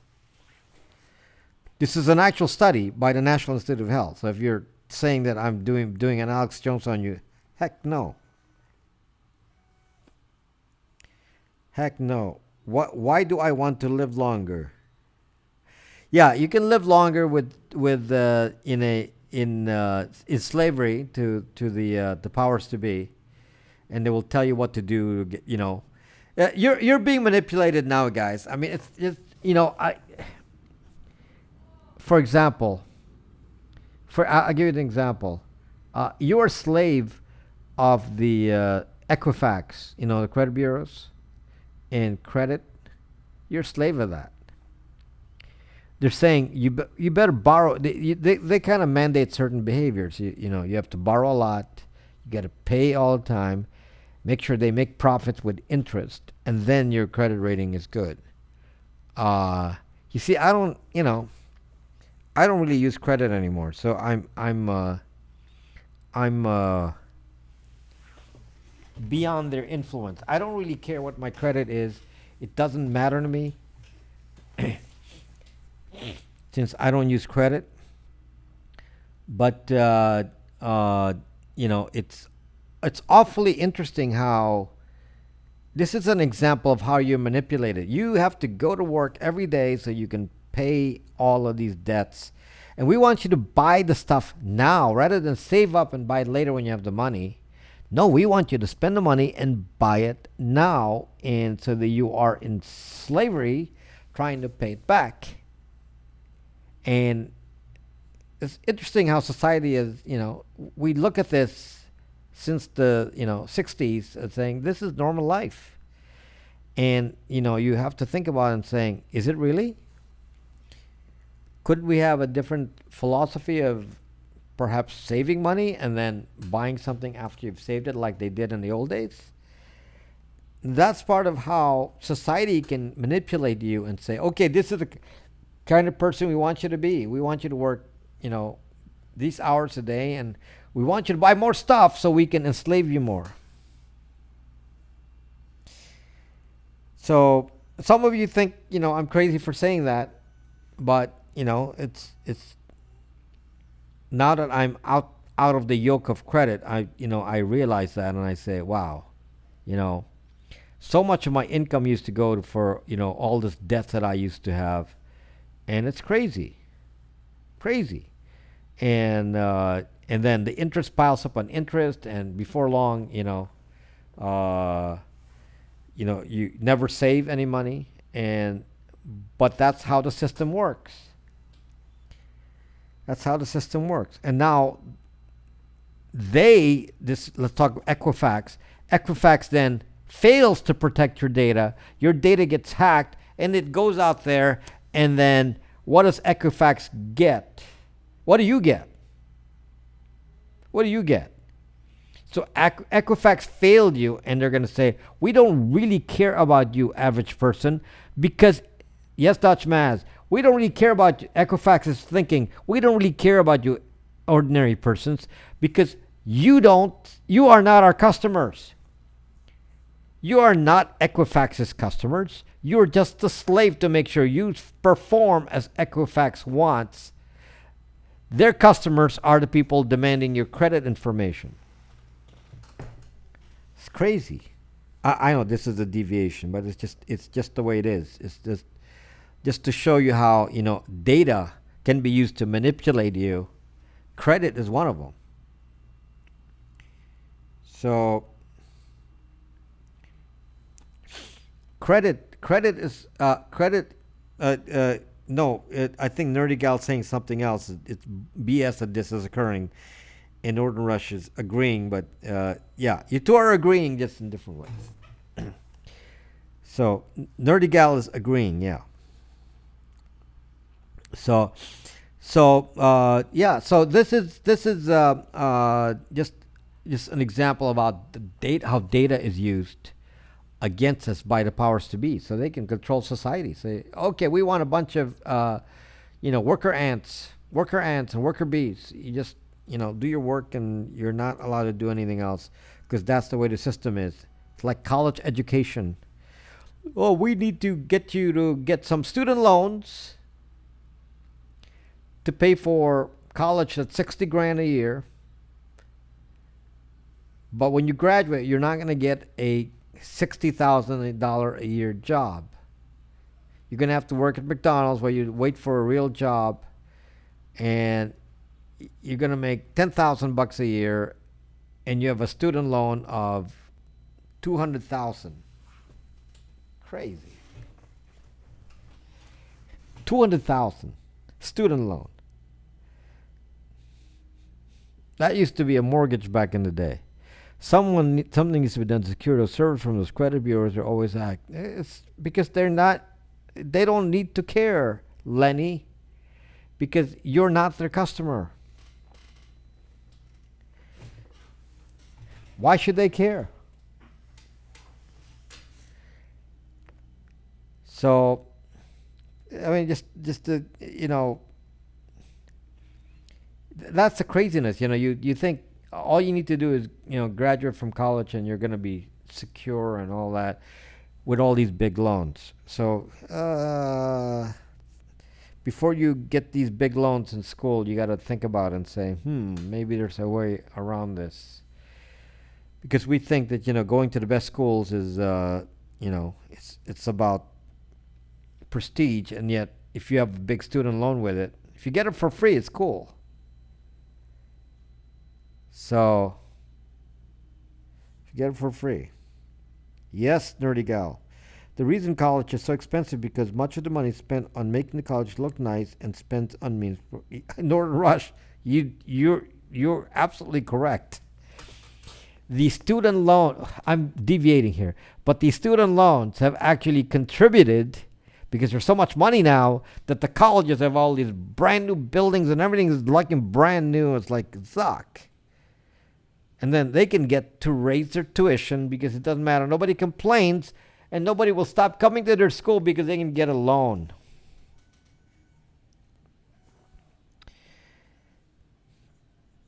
So yes, you have free school, and the more you have free school, then the colleges will say, "Oh, we can raise prices because the government's going to pay for it."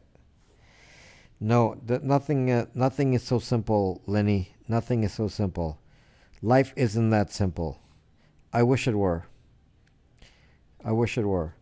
So anyway, back to our topic here. Sorry for deviating here. Sorry for deviating. But my point is that these elements in even cell phones are being used against us in ways that just bug the hell out of me, and we never fight back, and we never say, oh, this is just not acceptable. Instead of the attitude that says, it doesn't matter, none of this hurts me. None of this hurts me, so it doesn't matter. Yes, it does hurt you. It does hurt you. So, if you think your data, again, think about, instead of saying it's your information being stolen, with location and all the stuff here, think about your data movements here contributing to your credit report, and then because they can do that, they can predict behavior now based on your activities and where you live and what things you do and what locations you go to. They can predict a credit risk.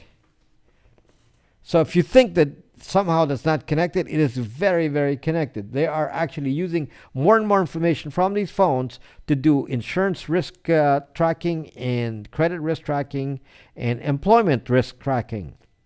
All from your phone data, not counting government and surveillance and saying, you have a potential for pre-crime. You're on the pre-crime list.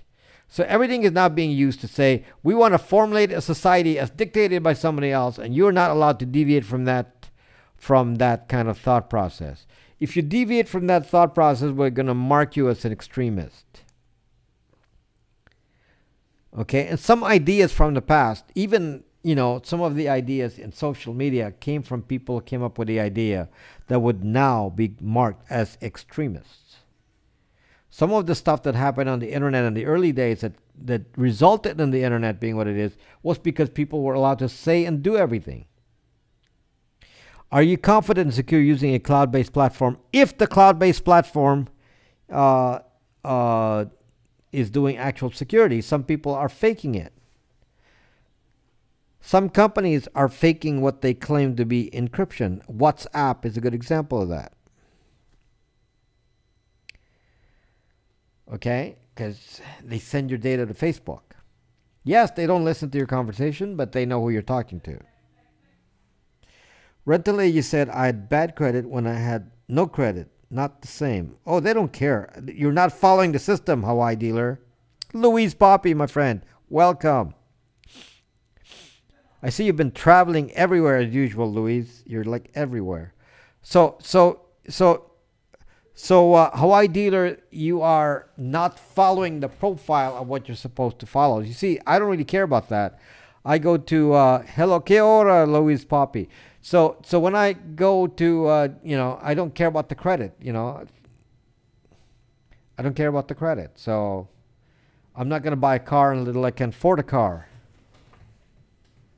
So I don't go. I'm not going to go to the dealer and beg for them to give me credit. It's like, zuck you.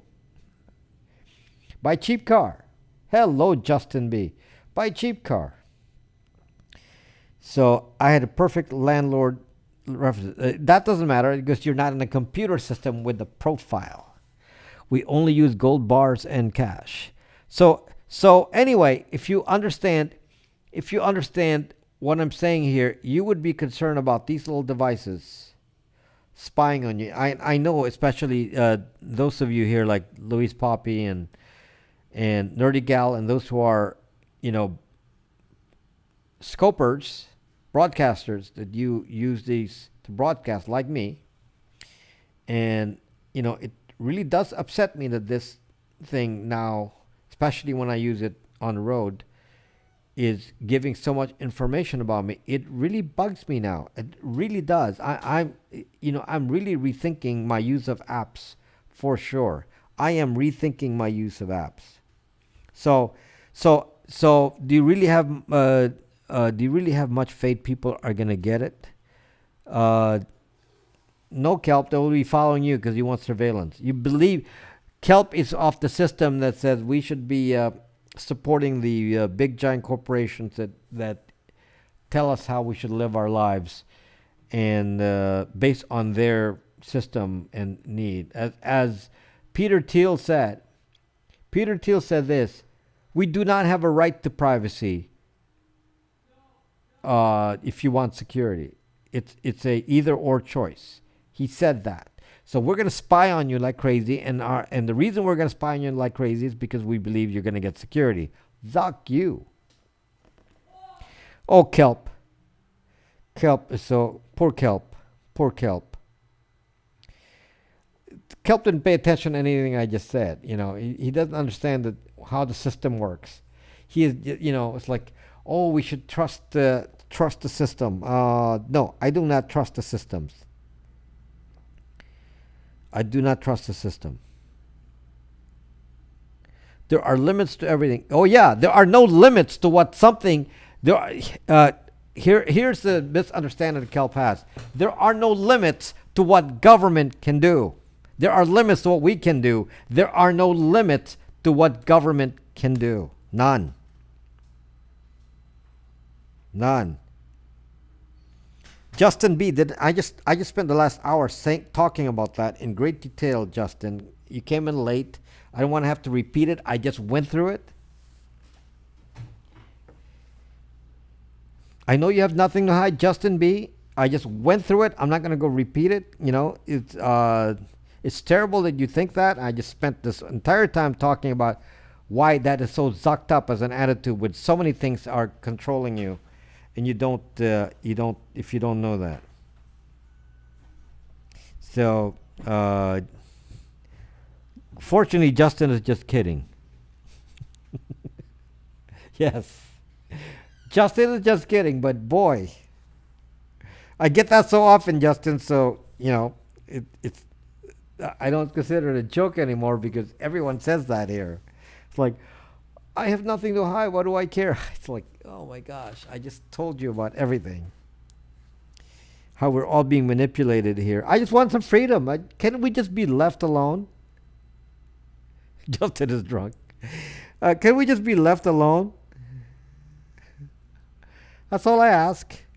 Don't define what I should be. Don't let the internet define me. So I like this information. And I'm not a fish in a fishbowl, so I ordered a Librem 5. Some dude is cool. He got a Librem 5 even before I did.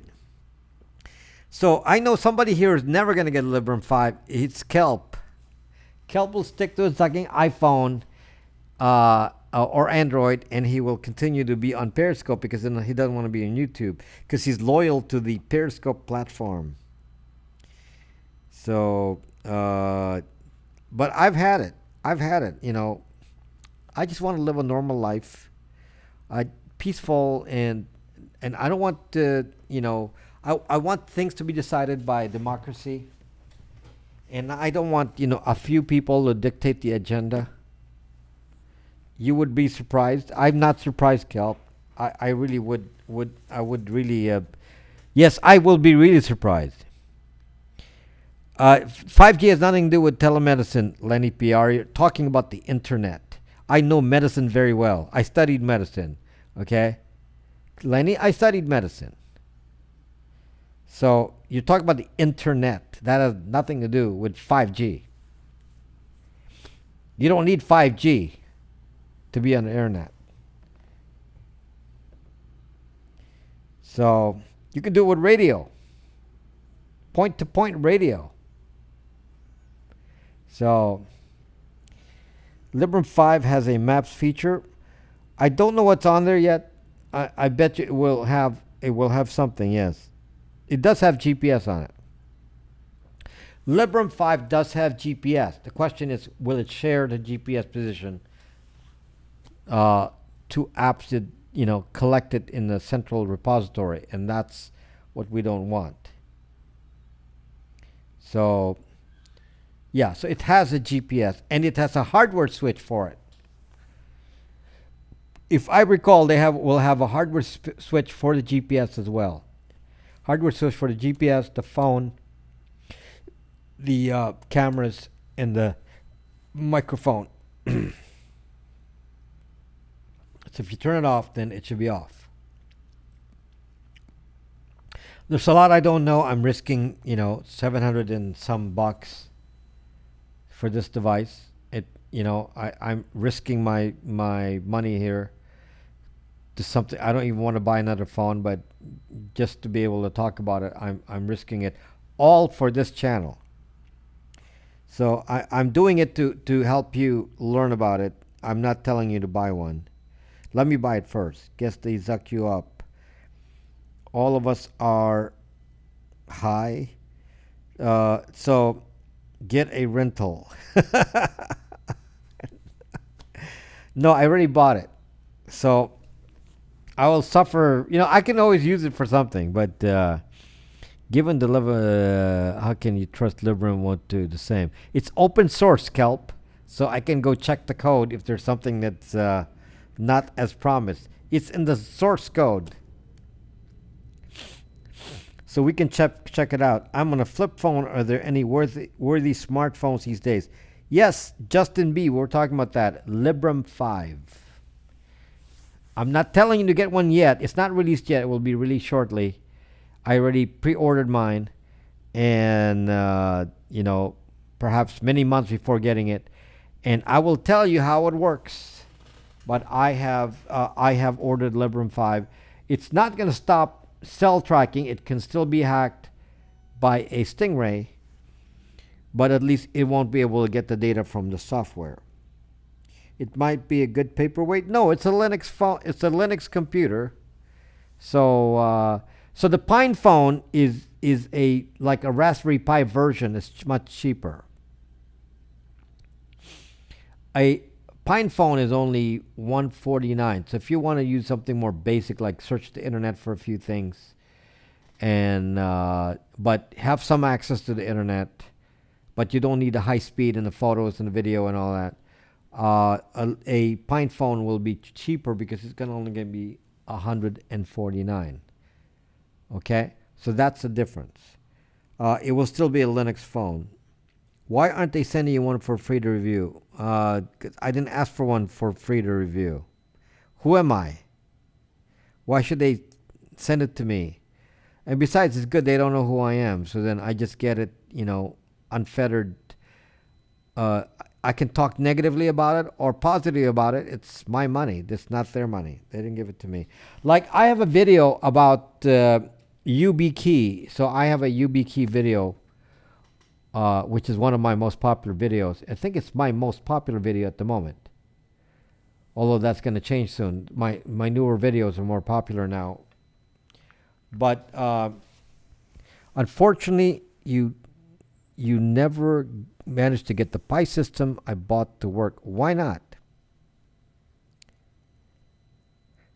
Why didn't you get it to work? And you didn't ask for help? Is that my Pi? Of course it will work.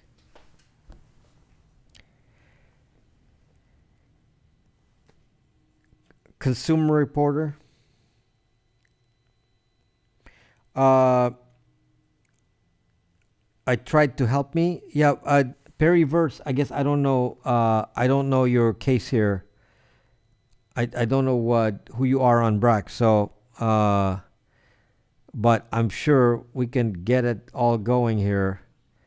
If I know, who are you on Brax?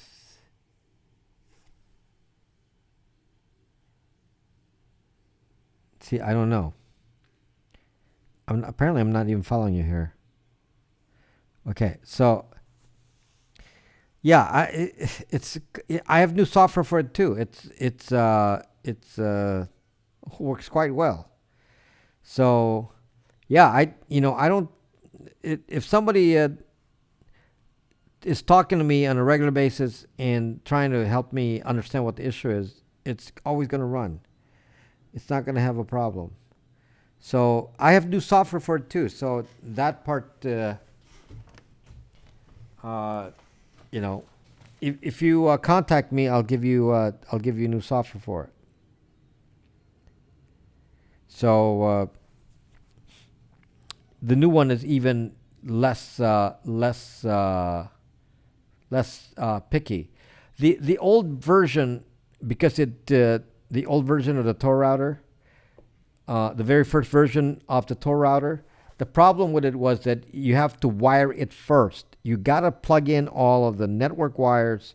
The network has to be plugged in before you plug in the power. The power is always last. And the reason for that on that version was that it doesn't know what mode you're in, because it was one of these multi modes where it can search wired to wired, wired to Wi-Fi, Wi-Fi to Wi-Fi. It was so many modes on it, and the only way it knew that is when it booted, it detected the modes. Now, if people didn't know what the sequence was and they didn't plug it in the correct manner, then it doesn't know the sequence, like what devices are actually going to be plugged in. And so what I did on the new version is I took all of those other modes out. I simplified it. It's not as sophisticated in terms of being able to do all those modes I just talked about, but they're rarely used anyway, so I took them out so the new one doesn't care how you plug it in. It will just work all the time. So that's why. Why are you so obsessed with rootkits, Northern Rush? You're so obsessed with rootkits. I don't understand. I don't understand. Okay, a rootkit. You can call Windows a rootkit. You can call Mac OS X a rootkit. A rootkit is saying that you modify the boot sector. I don't know if maybe because you just stopped talking to me, Perryverse, I probably didn't get the information. You must have given up, because I don't have anyone who doesn't have it working that I am aware of. You're the first one that told me that. So a rootkit in use in normal parlance is applied to iOS and Android devices where somebody wants to change the boot sector to load some other software other than what was shipped with it. So you root it, meaning you take control of the boot sector so that it's no longer original to the factory. That's what rooted means in that context. It doesn't mean anything to a computer, because you can install any operating system on a computer. So rooted doesn't mean anything on a computer. That absolutely makes no sense, because obviously something has to be on the boot sector or it's not going to start. So rootkit is a term that was used to say you want to override the normal boot sector with your own kernel level OS, and it has root rights because you put it in the boot sector. Okay, so I don't recommend ever using if you're using iOS and Android. I don't recommend ever using a rootkit, because you're not going to know if there's a virus on here. You're never going to know, because the rootkit will allow them to hide that. So you've downloaded Pure OS for laptop? No, Jay, I have not done anything with Purism at all until I get the phone. So no, I haven't done anything with it. So I'm gonna wait for the phone. It doesn't matter. I know Brax is gonna work with it, but I could maybe repackage it differently for easier install. So when the time comes, I'm gonna go. It won't take me long to update it, because there's no app store. That won't matter. So anyway, so by the way, so I didn't talk about carrier plans. So just be a few minutes here. I used to be an AT&T, and well, just to make sure we all understand the different carriers here, because there's a big difference. Verizon and Sprint are called CDMA carriers. They do not use SIM cards. Verizon and Sprint do not use SIM cards, so the identifier of the phone is fixed to the phone. I don't like that.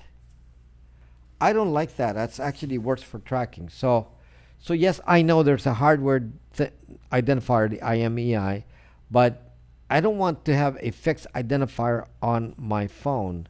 So I'm not happy with the concept of you know companies that do not use SIM cards like Verizon and Sprint. So I don't personally want to recommend that. Besides, in most other countries, they all use SIM cards. So if you want to travel around the world, then you should stick with the ones that use SIM cards. The two companies that sell SIM card systems are AT&T and T-Mobile, and they're resellers. There are many resellers of phone services that have SIM cards. If they're reselling it in the US, then they're actually only AT&T and T-Mobile. They may call it something else. They may call it Mint. They may call it Ting. They may call it whatever. And they're all just AT&T and T-Mobile. So I use T-Mobile for my normal services, but for my SIM cards, I have a stack of SIM cards that I have from Ting.com, which is for burners, where burner SIM cards where I only use it a few times and I dump it. Ting is perfect for that because you pay $10 for the month, and that's it. Then you dump it, get another one, $10. If you're going to use it only for one-shot use to have a changing phone number, like for people who want to do two-factor authentication, watch my video on how to do two-factor authentication using a Google Voice. But in the first thing you need to do is give Google Voice a phone number, and you can use that with a replaceable SIM card that you only use once. $10. So the SIM card cost to have a Google Voice because the thing about Google Voice is once you establish the phone, you can delete it. So I established that's in my video. You can watch my video on setting up two-factor authentication without a phone. So I used a SIM card, $10, activated it, then turned off the service, and then I deleted it from the Google Voice. So the Google Voice now has no phone attached to it and only an app. The app then is attached to the physical phone. And that's it. So then Google does not have any phone number associated with that now, and it's just an app. And that's how I made it work. And that's where you sometimes want disposable SIM cards. And the way you do that is by using something like Ting.com to do that. I have a link on my phone videos to Ting.com. I would appreciate it if you click on that one if you're going to use Ting.com, because they will give me a little incentive for referring people, and that would be appreciated by this channel. I left Windows for Linux in 2009 and never looked back. That's why I'm so excited for Librem. I use Windows, but my Windows has Linux subsystems, so I'm always on the Linux part of it. But I have to use everything because I'm a developer. So certain things you cannot do in all platforms. So I have all of them. I have Windows. I have Linux, different flavors. I have Linux. All my servers are all Linux, and I have Mac OS X various. So I have many computers in here, and so I use all of them. So my work won't let us use Linux. My work won't let us use Linux. Yeah, so Nerdy Gal, you can actually use a Linux virtual machine. So you can use Linux, but as a virtual machine without touch. But you wouldn't want to do that on a computer to use for work. What you do, Nerdy Gal, is you create another user. I made a video for you, Nerdy Gal, about how to use your computer for work. and keep your stuff safe, and that is to create a different user when you're not working. And then on that different user, you can install a virtual machine with Linux on it. So on the other user, you can make a virtual machine and you can load Linux. You can load Ubuntu and then you can use that. So good, nerdy gal. I didn't want to waste that video because I made that for you after you asked the question. You don't have to use Linux. I'm just saying that if you want to, you have the option. The other option that you have is to load Linux on a Raspberry Pi and then access it from your main computer, which is, I have so many Raspberry Pis that I do that all the time. I access my Raspberry Pi Linux system from my Windows. Why was Vista the reason you quit it? Why was Vista? Well, Vista was awful.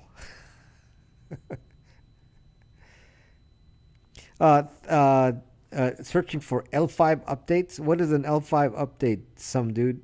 Thank you for coming in here. Okay, so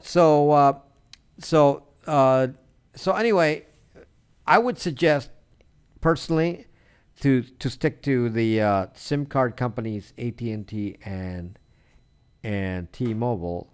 I have a big grudge. I have a grudge against T-Mobile. I mean against AT&T. AT&T kind of screwed me over, and I said,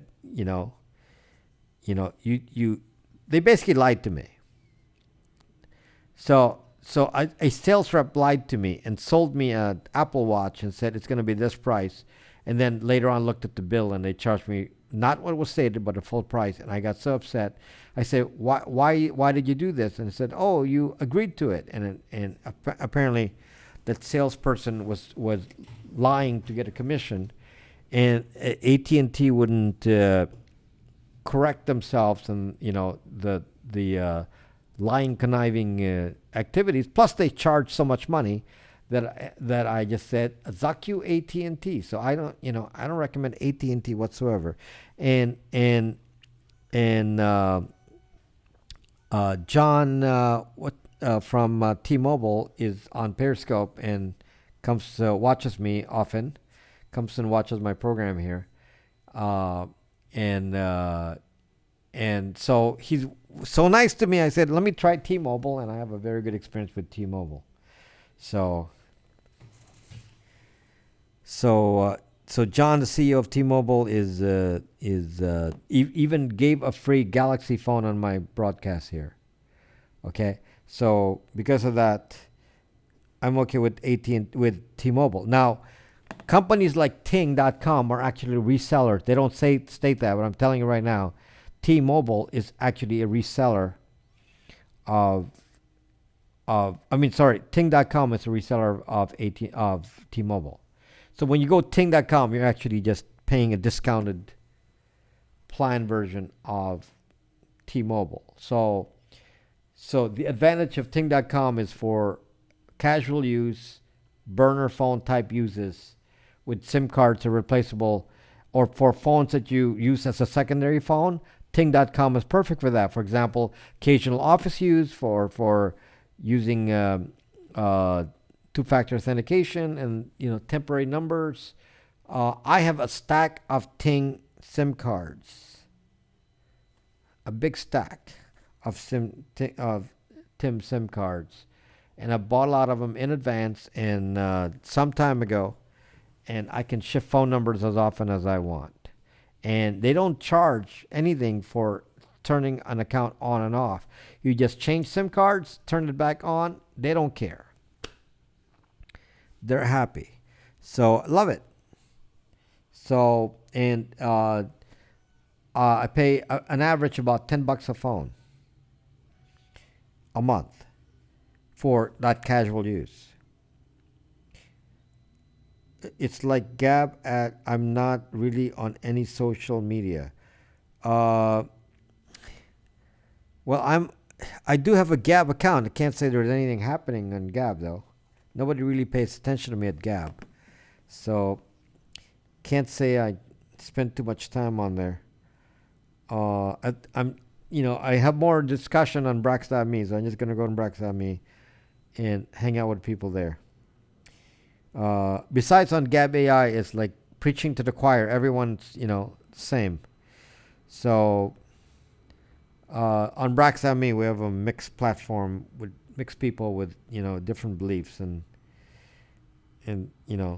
I don't need to hide on a Gab. So anyway, do you think you have bootkits? You mean rootkits? Then reinstall the operating system. I mean, reset the factory and start again.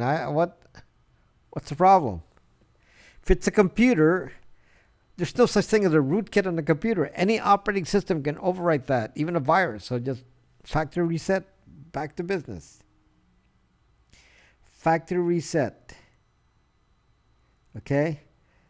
S. Isaac Scott from Northwoods. How do I fucking remember all your different names, Scott? I can't remember everyone's different names. You have to identify yourself each time. Reinstalling? No, factory reset. Northern Rush with a reformat. Did we discuss this already? Factory reset with a format. Select factory reset format option. That's different for every platform, so for every computer. So you're going to find out the instruction that does that. What's my background? Healing Blue. Well, are you new to Periscope Healing Blue? I've been around Periscope for over 4 years. Before that, I was a very successful chief architect of a software company, which became big, and I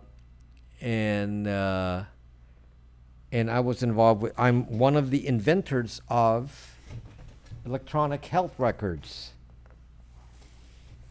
I was one of the first people back in the day to invent electronic health records, and my software was even demonstrated by Bill Gates back in the day at a one of those, like, when Tim Cook does one of those events.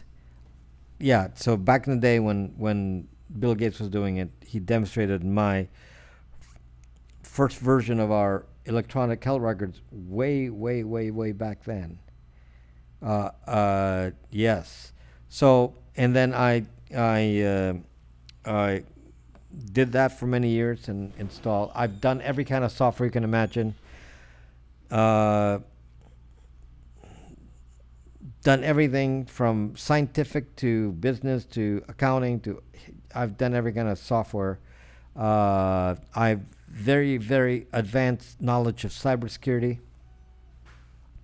And the reason I do have that is because I had to work with large enterprises to protect themselves from being attacked. Because I sell the software means that they make me responsible if they get hacked. So I had to be the one to respond to big hospitals that were getting hacked, and I had to be the one to identify what was going on. So I had to know everything. So that's just some of my background. I did not study programming. I'm self-taught in programming. Programming was my first job. A systems analyst was my first job. Programming came with it, and then I was self-taught. I was a C programmer for no Healing Blue, no. C programmer for a very long time, and I program in every language imaginable, including making my own languages, and on. I can tell you a lot of stuff. So I wrote books, went to medical school. Too many things to talk about. So anyway, I don't really promote myself. I don't really talk about that. But in case you're wondering, there you got it. Okay, so I'm no longer in the healthcare business, so I don't do that anymore. I'm 100% just a broadcaster. This is all I do. So hopefully I'll make money from doing it someday. I play guitar, I play piano. I'm a musician. I'm a jazz musician. So I have a 8088. Yes, started out when the 8088s came out. I said I'm gonna be creating microcomputer software. So I started a software company when the 8088 came out on the side. No, I do not play chess. So yes. So I've done. Hate zucking Pascal. Zuck that. Yeah, Zuck Pascal. Everybody said use Pascal. That's Zuck you. I'm not gonna go use Pascal. Nobody's gonna care about that. So, I don't even like using C++. I'm a more of a C programmer. When you say cybersecurity, I think of that shuttering at Hackathon, Shodan H Cubitization Hackathon. I do cybersecurity. I do everything in cybersecurity. My broadcasts are about cybersecurity, but with a privacy focus. When you are a cybersecurity guy, it doesn't mean you're for privacy. Cybersecurity can be used to attack you and take your privacy for the protection of the corporation. So a cybersecurity guy at a corporation does not care about your privacy. That is not me. I use cybersecurity to inform you about how to protect your privacy. So just because I'm in cybersecurity does not mean I follow the same thought process as some of the other channels here on YouTube. Those who are into cybersecurity many of them are shills. They actually will not say a bad word against Facebook and Google because they lose advertising money. That is of no concern to me.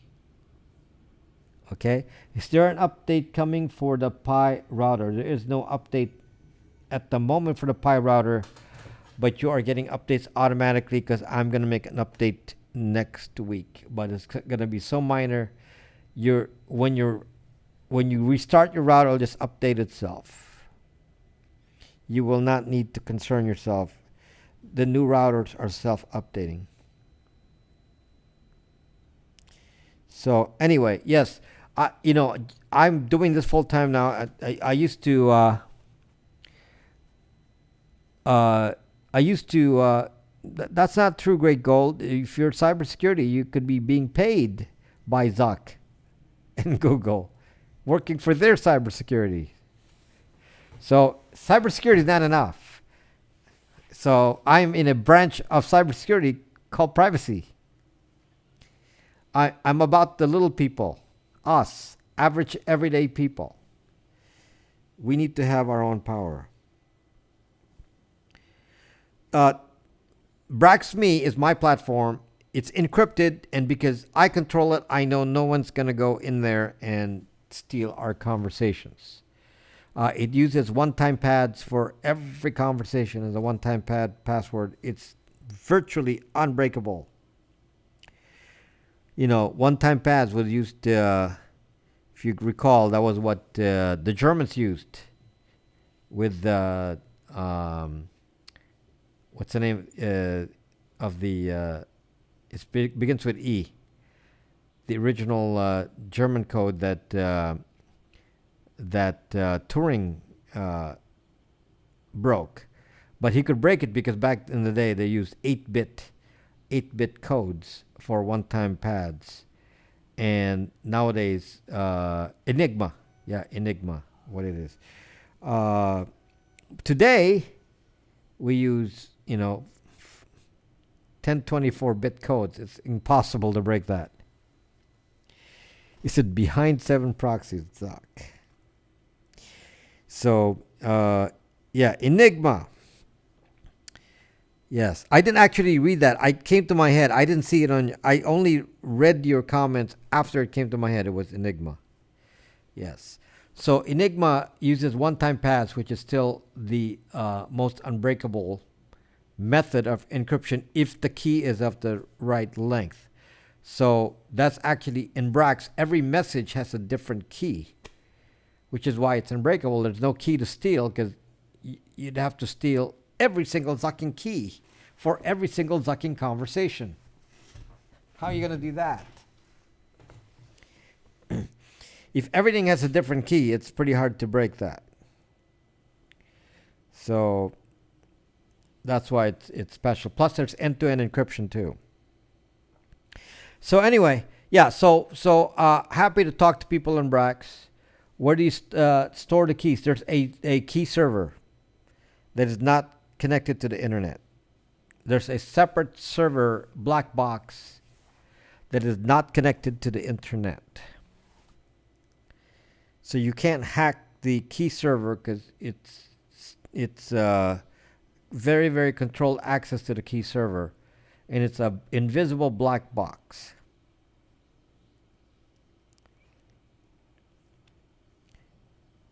So it can't be manipulated in any kind of a way. So it's accessed in already with encryption by the encrypted programs just to even get a key. Takes me 45 minutes to start the tractor because I have so many keys. Why not just use initialization vectors in separate databases? Why not just use initialization vectors in separate database?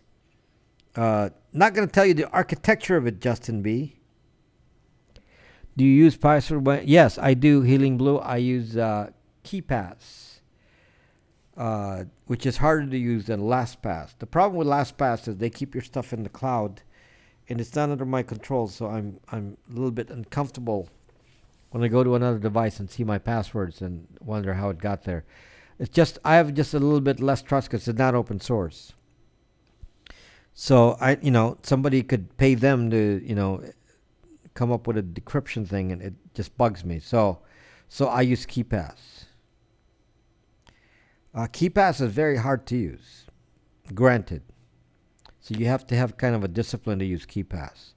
It's not as convenient as LastPass. LastPass is very, very convenient, and it works on all platforms. So it's very convenient, but you can use it with everything. So if you want convenience and you're not in cybersecurity, then you likely will be okay with LastPass. If you're like me, a little bit less trusting, I'm going to use KeePass. And I understand that it's more difficult. I did one video on my sailing, which hardly anyone watched. But I'm not doing the live stream because nobody watches it anyway. Scott, it's like I put a video out there of the sailing. Season's almost over. I only have 5 sails to go, and that's it. I go to sleep now. Okay, go to sleep now, Justin. Okay, guys. Thank you for watching. To watch that one. Told you a bunch of your videos were hidden. I have it in playlists, so should come out on a playlist. I think it's on the Prepper one. Prepper Ideas is where the sailing video is. I love those years ago. Yeah, nobody watches them, Scott. It's like my music. I'm gonna do a music one next week. I'm gonna do a music. No, what is it? This week? No, it's a weekend, right? What day is it today? I forget what the day is. Yeah, next week I'm gonna do a music jam session. Hardly anyone's gonna watch that. Thank you, Angel. Thank you. Okay, so good night, guys, and I'll see you in a video during the middle of the week or more. And appreciate the fast-growing subscriber base. My subscriber base is growing nicely every day. Please subscribe to my YouTube. If you're on Periscope, please subscribe to my YouTube channel, where you will find those videos, which is Rob Braxman Tech. So if you're not subscribed to me, you're on Periscope, What is a tip you can share? Watch my videos, Healing Blue.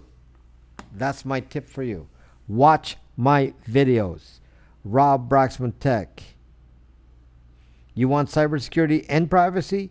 Watch my videos on YouTube. Subscribe to Rob Braxman Tech. Martin bought Turing's Enigma machine now. Really? He did buy it. That's kind of a. He must have money to. Well, he has money. That's awesome. That you know. I don't think Martin is a good guy, but he's not a good guy. But you know, that's awesome that somebody has the Enigma machine, an Enigma machine. So, okay, guys. See you later. Good night. I'm out there building my my surveillance camera system. You can hear the 3D printer working in the background, working very hard to print the case. Then hopefully I'll show that soon. Okay, good night. See you later.